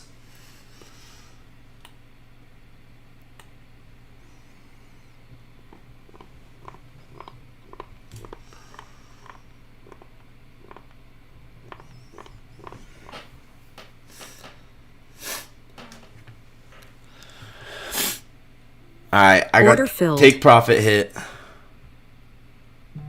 And I took profit on personal too. Alright. Obviously I think it's gonna go higher, right? But I just wanna be content with a win. So GG's. Obviously I think it's gonna go high. I think we're probably gonna go back up to all time highs. But you know what I mean? Like I'm chill with it, right? So I'm chill with just being content with a win. You know what I mean? All right, GG's. I think it will keep going though. I think it will keep going much. Yeah. But nice. I had no drawdown, so that's kind of cool. But what was that? What kind of RR was that? This is about 2R. Not bad. Now, the way it executed, it didn't execute as like a 2R because it didn't count it. But whatever. I'm not upset. It is what it is. what I'm trying to say is it when I clicked or I need to figure out the risk to make sure the risk is correct because yeah, I don't think the risk was right on that. But whatever. The point is we got it done. So the risk is still a work in progress. I'm still working on making sure my risk is always correct. Because I keep adjusting the way that I'm doing the risk because now I'm personal. I'm allowing myself to do. It's complicated. I'm not even gonna try and explain it. It's making my brain hurt. But I'm gonna go on a walk now. So.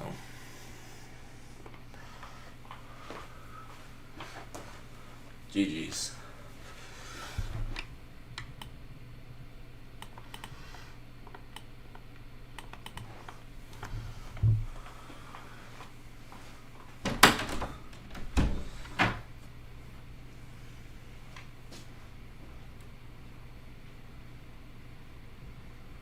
Like I was saying though, I think we'll go much higher. I think this is gonna go back up to here. But I'm not in the mood. I'm not the type of guy to hold it all the way up there. Right now I'm just trying to be content with a win. So, but I think it will go up there.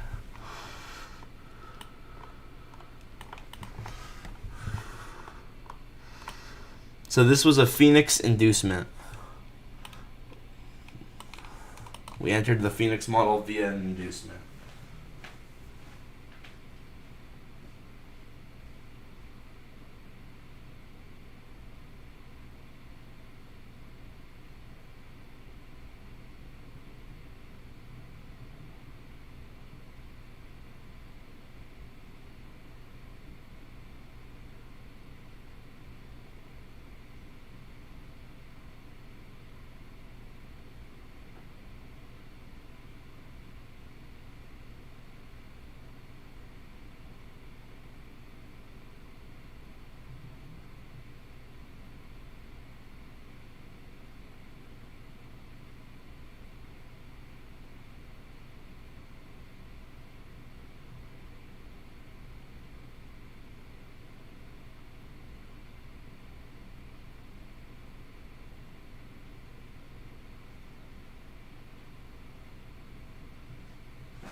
I'm actually gonna go get breakfast, so yeah.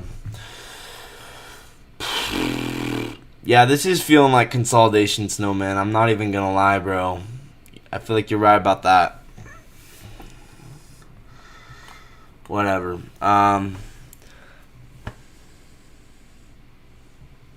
So how do I? Trying to think. I gotta figure out the risk. I'll do it later though. I'm gonna get breakfast. I'm gonna keep the stream going. Yeah.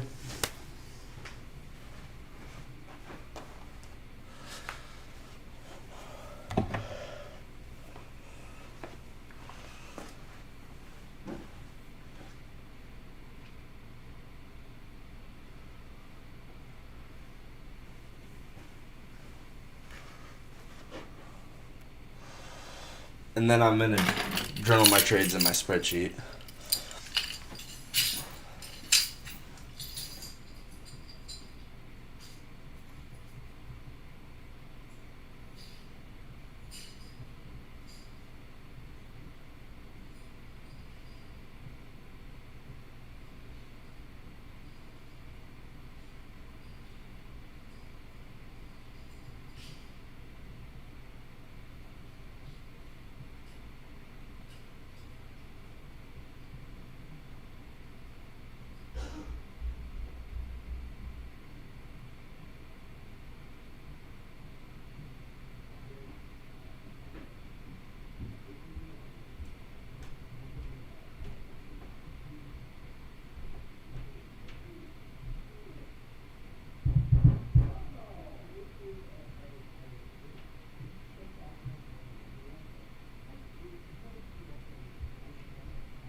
Hey, what are you doing here? I'm getting a suitcase. Oh, okay, sounds good.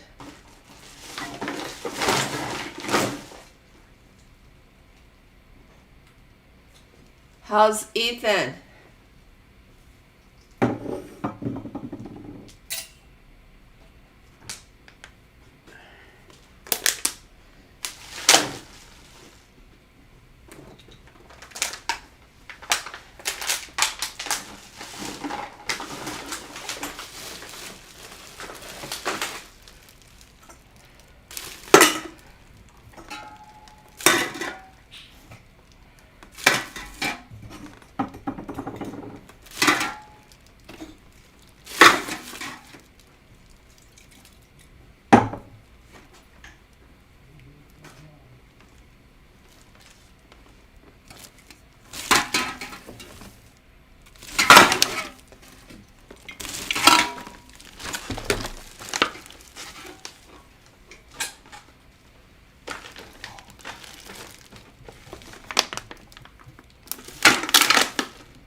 do stuff in my room when I'm streaming. Okay. Don't walk in there when I'm streaming. Okay, sorry.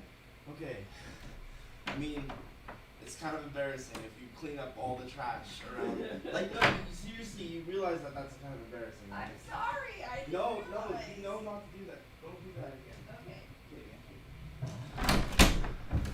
Oh my gosh. Why did you do that, bro? Oh my. Oh, let's keep going, man. Never leave the nest while Phoenix is mining. I can't speak. Never leave the nest while Phoenix is rising. Guys, what a crazy dump. Oh my gosh. Crazy. Dude. Yeah, bro. What? She did not. She knows I'm streaming. I don't know what she was thinking. I don't know, man. Whatever. Let's just move on. It's not that big a deal. Yeah, I went to get some food and I came back. I already ate it. So yeah, man. Wow, 10 a.m. power of 3. That was crazy. So wrong bias from me today. Completely wrong bias. Wow. I should have been bearish here. Wow. Oh my gosh. That's crazy.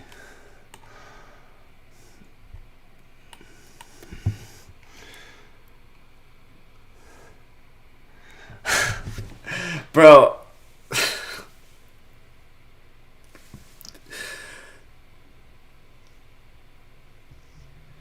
Bro, you guys are making me feel bad. Okay, I'm gonna go say sorry to her. You know what? I'm gonna say sorry to her. You guys have a point.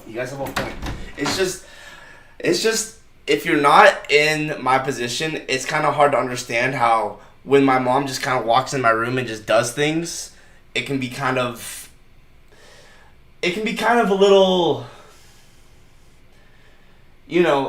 like kind of just like she doesn't like give me my space. She just kind of just feels like she can just walk in my room and do whatever whenever she wants. That's just kind of how, from my perspective, it's just a little off. Like I don't like that kind of thing. But you're right. I should go say sorry to her. I'm gonna go do that and I'll come back.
Alright, let's talk about what happened now.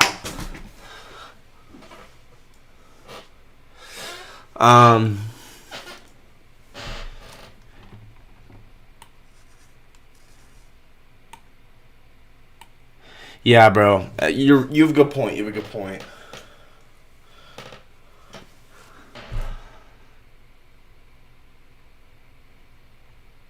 Alright, guys. Let's just move on.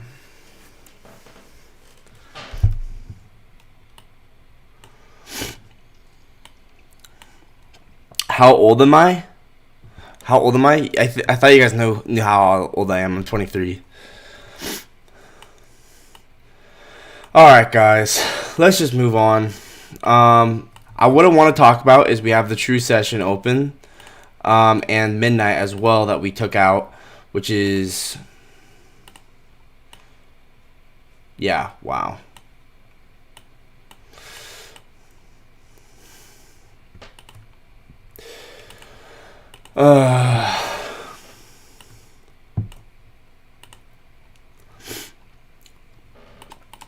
And then yeah, we dumped. What a crazy drop, bro. Okay, I need to journal the trades. Clearly this is a 4-hour power of 3 though. Wait, why are you asking how old I am? Anyway, how old are you, Gary? How old are you?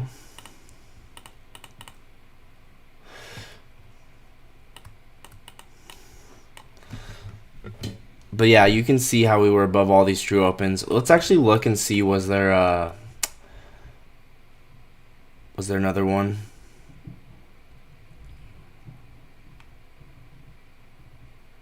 Yeah, that's holy crap. Oh, we're the same? I thought for some reason you were like way older.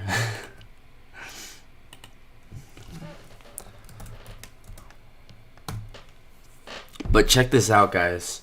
We got the 22-minute true open. 10:52. And then look what happens. This is insane how precise this is. Holy. Look at that. You're 13? Kirk, are you actually 13? Kirk, are you actually 13? Oh my gosh. Are you being serious? Y'all are young. Alright.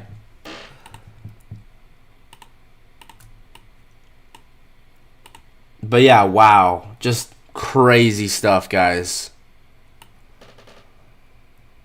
Above all the true opens. Inducement of this high. And then boom.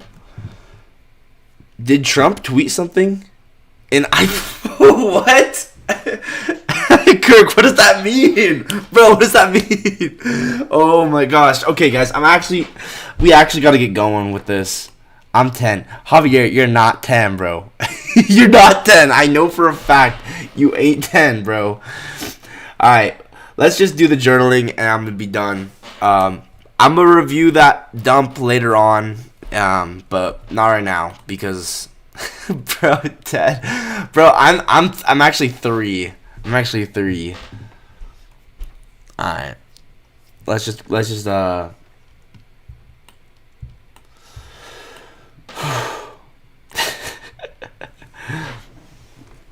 Alright. Yeah, we gotta review both of these trades. I'm not gonna end the stream until I finish this, so I don't know how long this is gonna take, but I'm gonna keep the stream going until I finish. So, I took 2 trades today. No trades yesterday. That's why you see a gap in the journaling. But 2 trades today. 1 break even, 1 win. And the win was, so let's go like this: break even, win.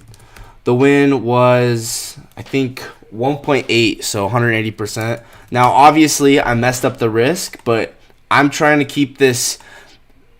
Assuming that I had perfect risk management, the perfect calculation of the risk, that's how I journal, because I'm not gonna.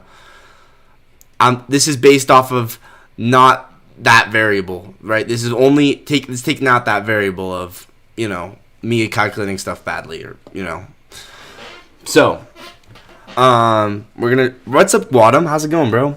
I'm gonna finish this up. And then this is, I got to finish this up before I end the stream. So, guys, I'm not going to be charting up anything anymore. Feel free to, go about your day. But I'm going to be journaling. So, we got these 2 trades.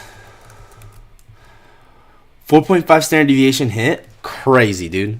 Crazy. 276, 277. So this... Let's see. So this one was a Phoenix and then we entered it via inducement.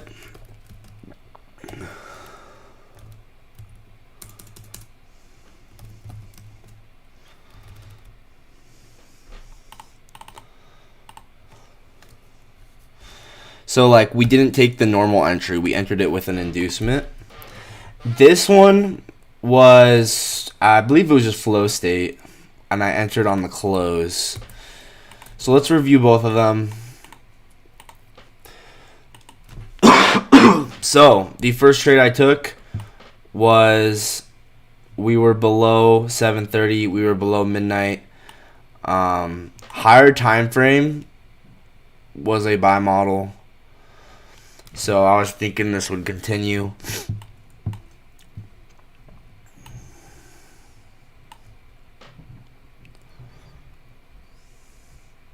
What was my short confluences? I didn't short. The trade I took was a long.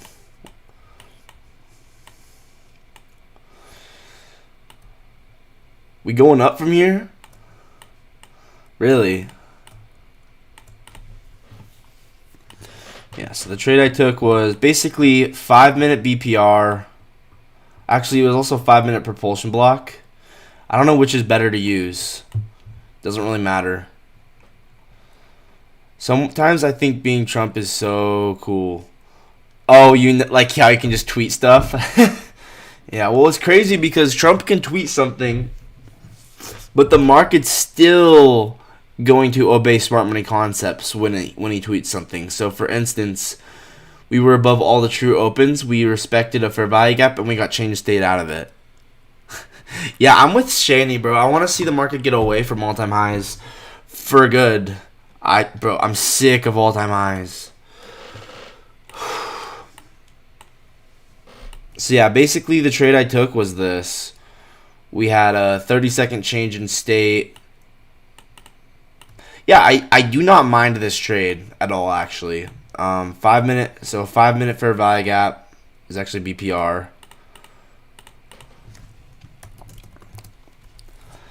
Is that what happened? That's crazy. We got a sweep of this low. Nice reaction off of it. There were other confluences, too.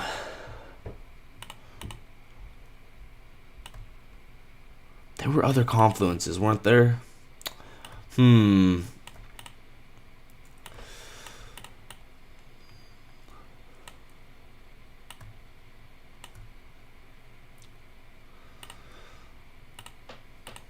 guys remember what other confluences I had for this first trade?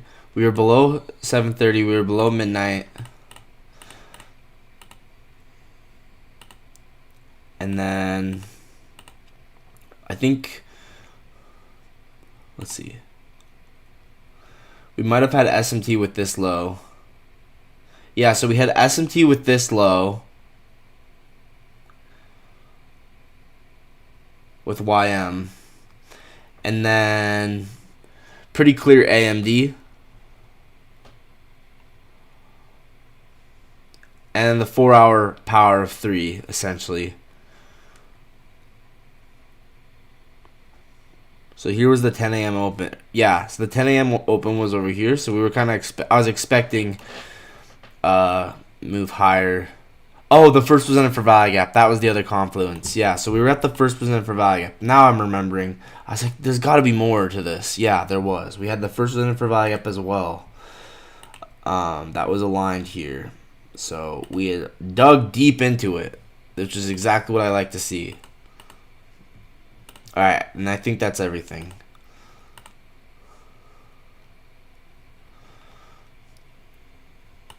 Check opening range low and high too. Oh, that's something I forgot to look at.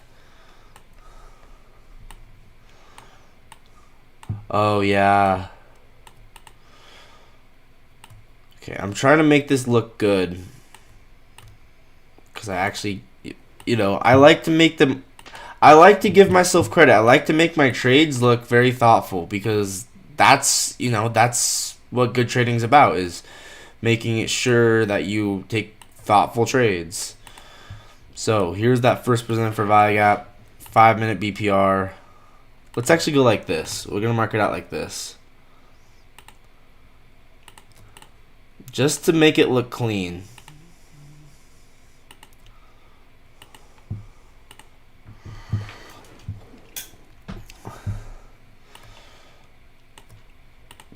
So, accumulation here. I'm gonna make it look good. Don't worry. Don't you worry, guys. I'm gonna make this look good. 5.5 standard deviation hit. That's crazy. That's crazy. TGIF? I guess so, bro. I guess so. Honestly, the first one for Vagabond was a confluence, but it's getting too chaotic.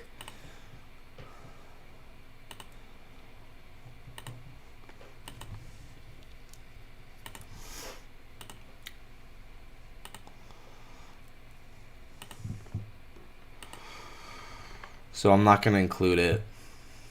I'm just trying. I just want to make the journaling, the trade look clean for the journal. All right.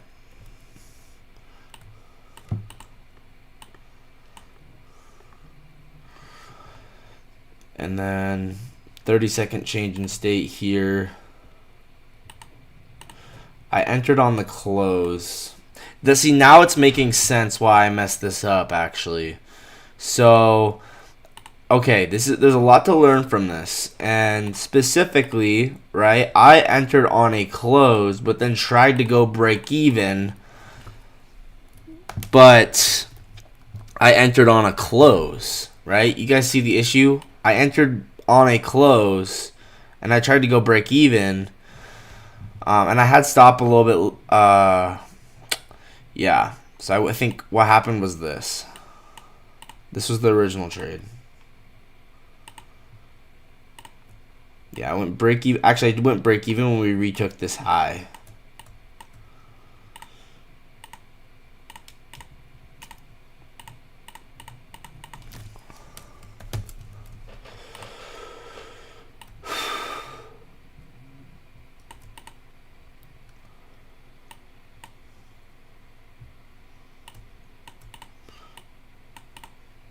Accumulation. Then I was expecting expansion. Okay, so this is the first trade. Let's go ahead and let's show how I took it. I took it like this.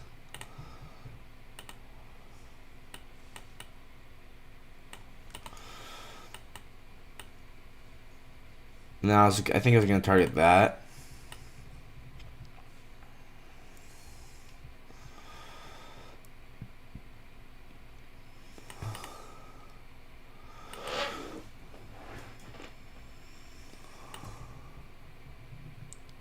All right, there we go. Now it's looking clean, right? You guys see this idea that I had, and then, you know, as well lower resistance liquidity here, or was high resistance, and I was thinking it was gonna become low resistance, and it was the Hydra macro as well. See, I always want to make sure my trades actually like look good, so like the idea makes sense. 6 standard deviation hit. Oh my gosh, that's insane. So yeah, the Hydra macro was just was weak. But yeah, that's why I went break even there. Because if we were gonna go higher, we should have just done it.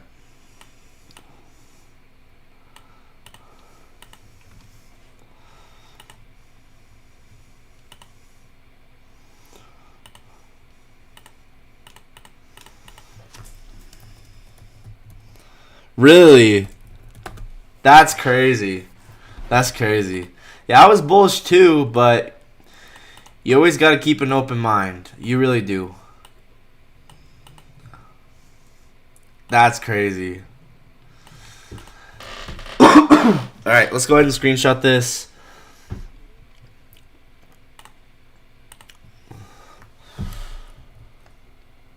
But one thing to know is maybe it wasn't obviously low resistance yet. Maybe this was still high resistance.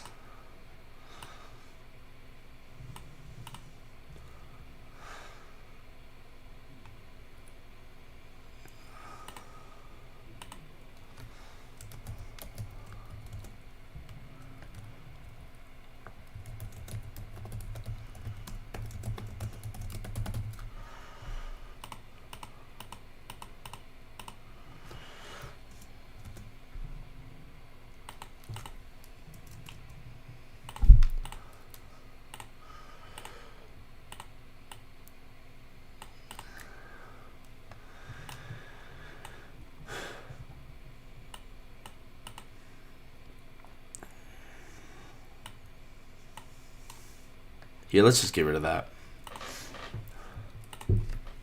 Oh, and then let's make this BPR a different color than the accumulation. Yeah, that's crazy.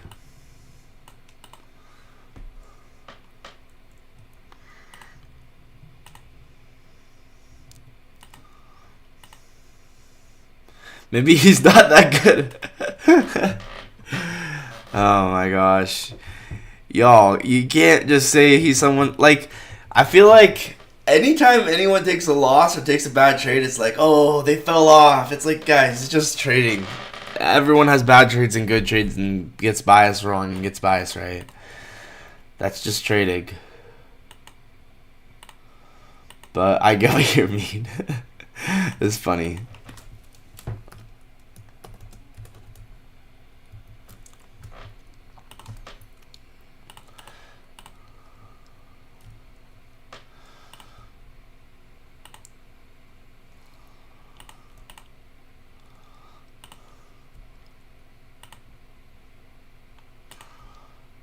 Alright, so you kind of see all the confluences I had here.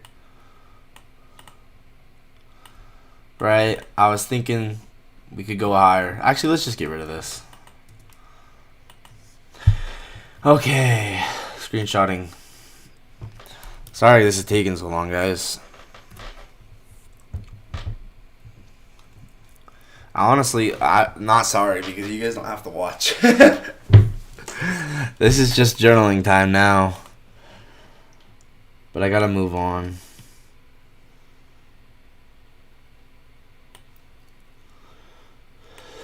Alright. So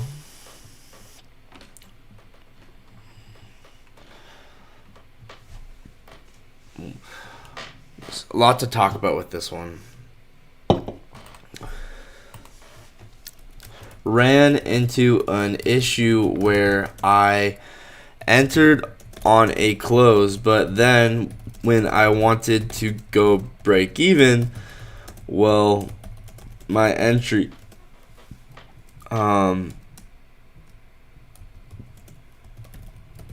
wasn't in an ideal spot.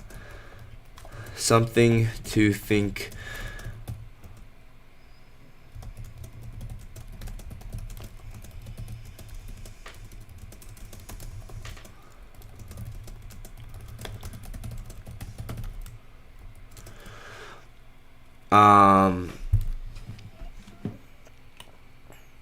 SMT holding.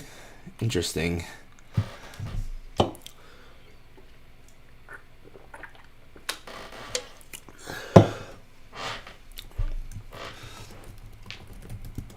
We manipulated the midnight open and 7:30 open, but in hindsight, I'm not gonna lie, this trade could have been more obvious, and next time I'm gonna try and be more patient for something more obvious. Still though, I don't disapprove of it, but I wouldn't take it again because it could have been more obvious.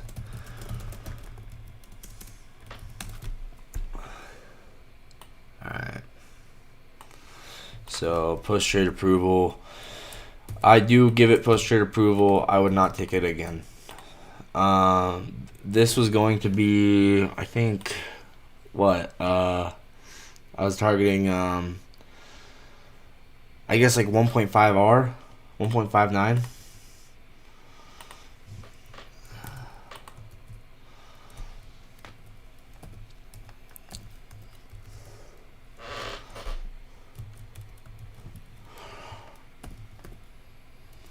Let's just call it 1.6.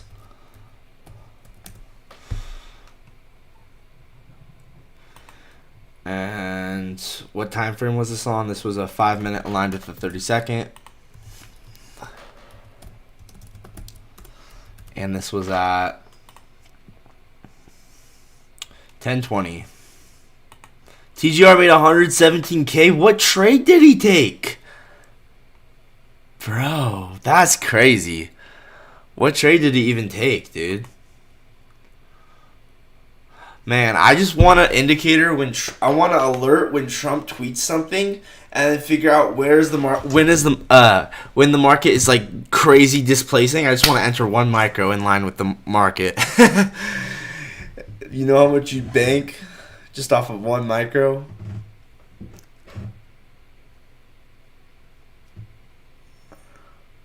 He took the shorts.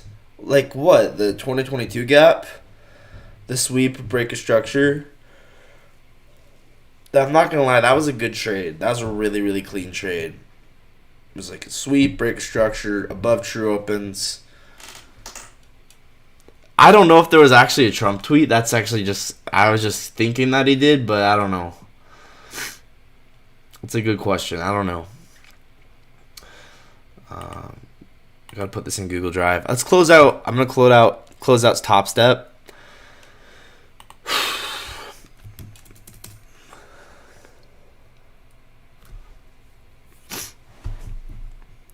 And what time was it at? 10:20. So yeah, it was right at the start of the macro. A lot of reasons I liked it. Could it have been better? Yeah, maybe I should have been more patient. But been getting better at waiting for these macros. 11:20 yesterday, Hydra macro. 10:20 today, Hydra macro. Let's see what else. What else was I gonna do? Oh my gosh, he was talking. Really? That's crazy.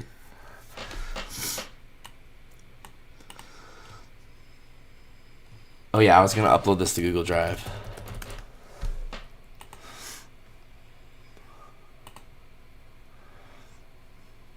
Yeah, guys, this might end up taking me a while every single day to journal, just because my computer is sometimes slow. But I want to get the journaling done before I get on with my day, because I think journaling is very important. And it's especially going to take a long time on days where I take 2 trades or something like that, you know? Like today. Now, in hindsight, I don't think this was that obvious. I'm not even gonna lie. The way, look, we had an external gap right when I entered. I don't like that. I'm not even gonna lie. That could have actually been bad. Now I anticipated the external gap to get broken, but I'm not gonna lie. The external gap, in hindsight, even though we had liquidity above, it looks kind of ugly. I wouldn't. Honestly, let's actually include that in the notes. In hindsight, I am noticing an external gap, and although I was anticipating it to be broken because of liquidity and the because of liquidity, in hindsight, it's actually a really ugly external gap, and because of that alone, the trade and the entry was literally within the external gap, might not have been worth it.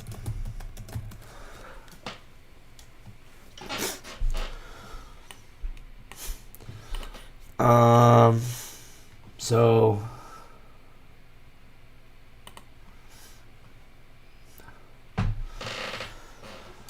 10:20 flow state close. 5 minute, 30-second live. Okay.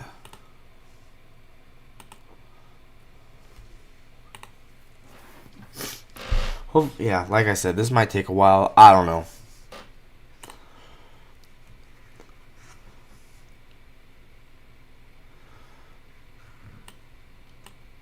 not really in a rush. It is what it is. Oh, that's the wrong one.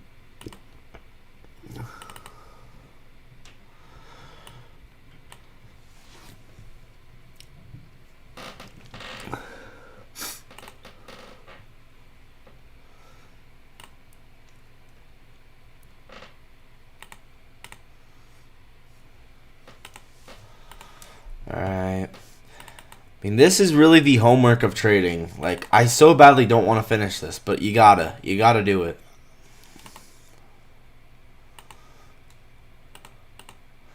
And then, well, I need to record the other one. So, the other one was a Phoenix model.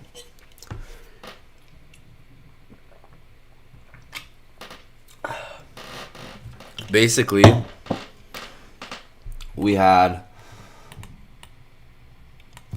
same kind of idea, but we had a 5-minute rejection block that took liquidity with SMT.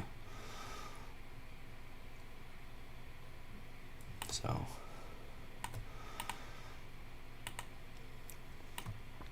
bang. And we actually swept midnight as well, right at the inducement, which is why I liked it.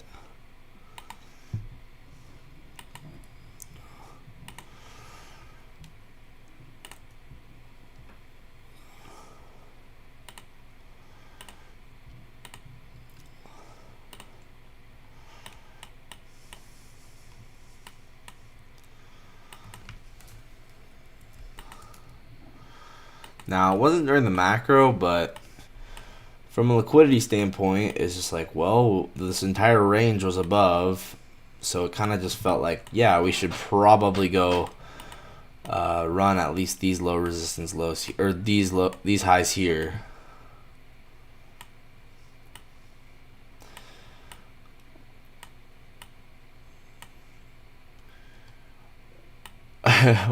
What are you talking about? This dump? Nice 4-hour power of 3 here. You can see the dump happened because of, look, this is a 2022 model. Liquidity sweep, a break of structure right here for a value gap above all the true opens. But right now I'm journaling. I'm journaling the trade I took, which was this inducement right at midnight, below this old low, into here, into this rejection block that took liquidity, which also had S&P.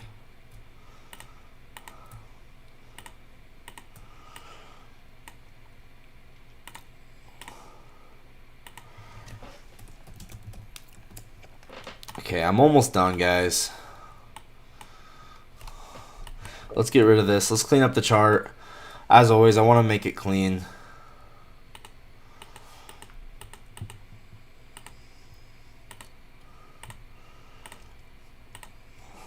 So, it might take a while.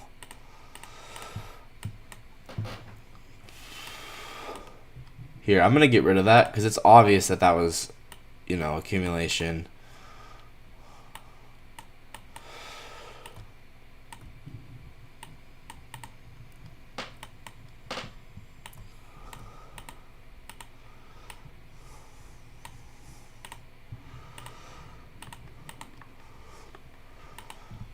That's awesome. Nice job, Javier. Great work.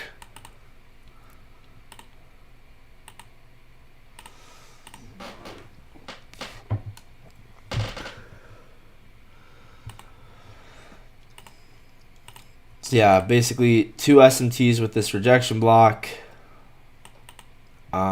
It took liquidity. 5-minute rejection block. Entry via inducement of the low. And then it hit 2R or 1.8R or something. But yeah, could have been bad because look what happened after. But you know what? We got our 1.8R and then out. Let's just get rid of that SMT just to make it look cleaner. Honestly, sometimes you just do things to make the trade look clean. It's like now inducement. Wow, what a beautiful inducement.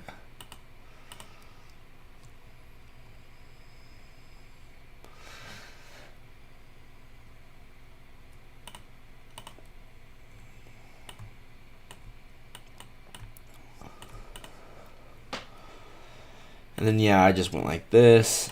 Stop loss below the rejection block. Like that. And then, yeah, just a nice little... it was really 1.8 R. I guess I took it like this. Anyway, it doesn't have to be perfect.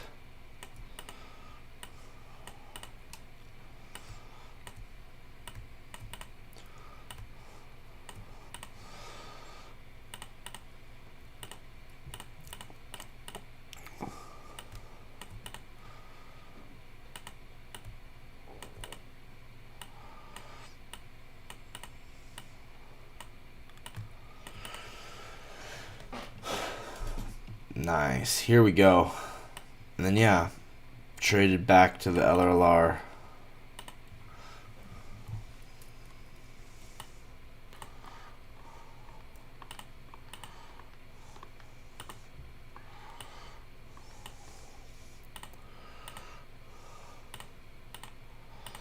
Now let's just get rid of that. We know this is LRLR.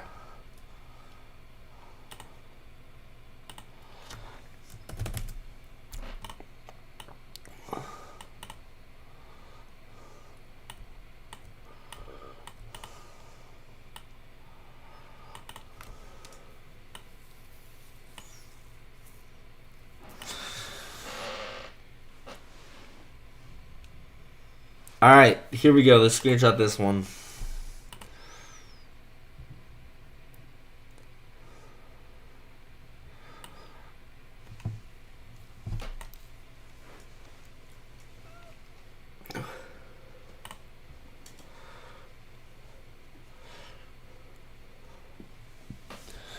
So 1041 Phoenix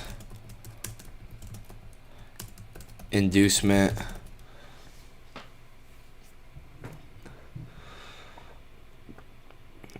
And this was on the 5 minute. No align time frame because it's Phoenix model.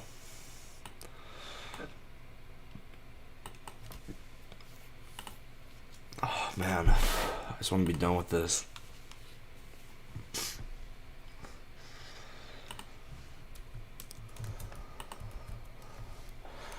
Almost done.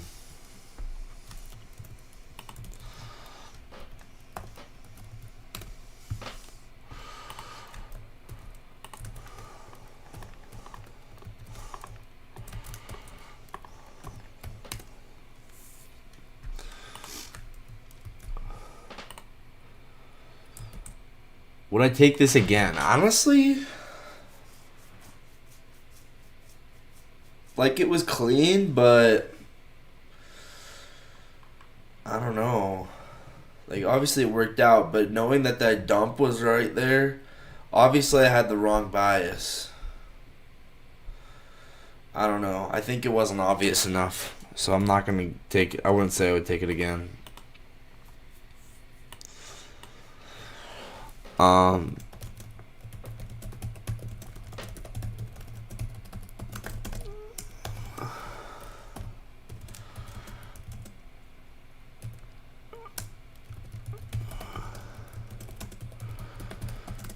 I'm very critical of myself though, and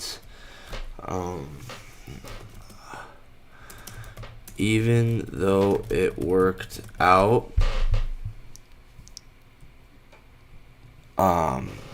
in hindsight, just like the trade before,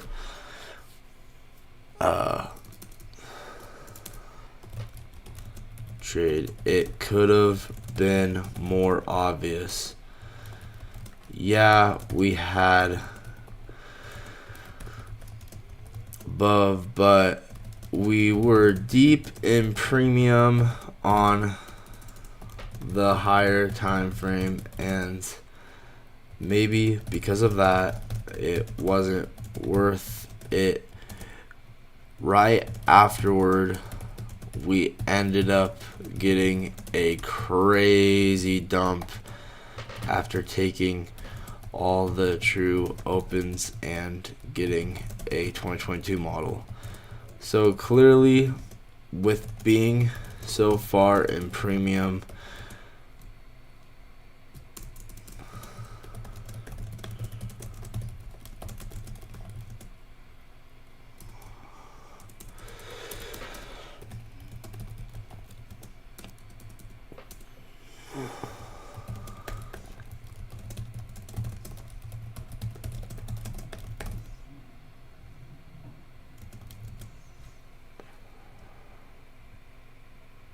all right.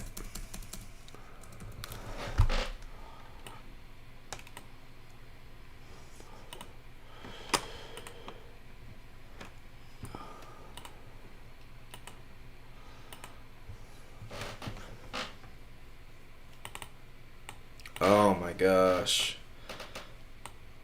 It's taking forever.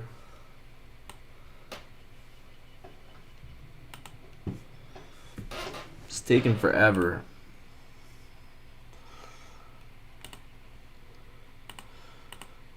Alright.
What kind of trade was this one? Phoenix.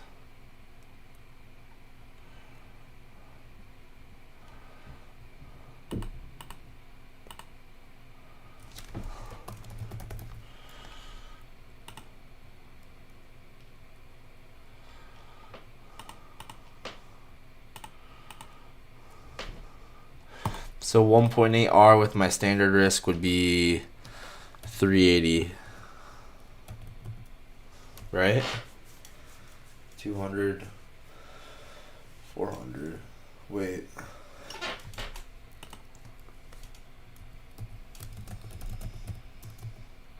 Oh, 360.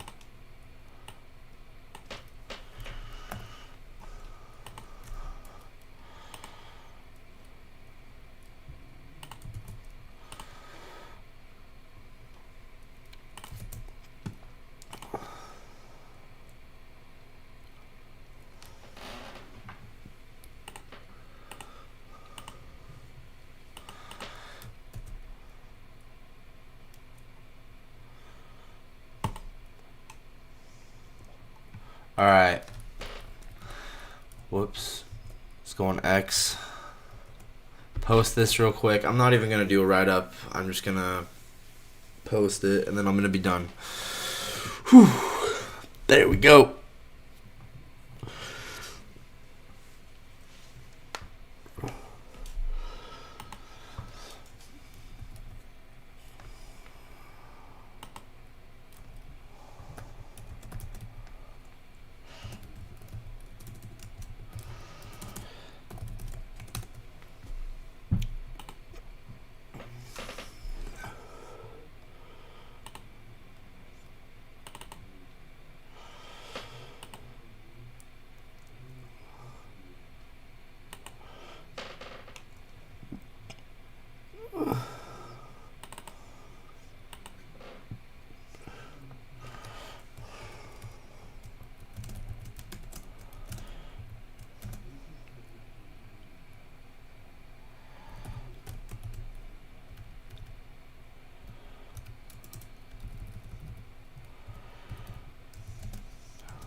I'm not even gonna write a write up. I'm just gonna delete it like that because I don't have time. All right, guys, peace out. I'm gonna go. Hopefully you guys enjoyed the stream, and yeah, I'll see you guys later.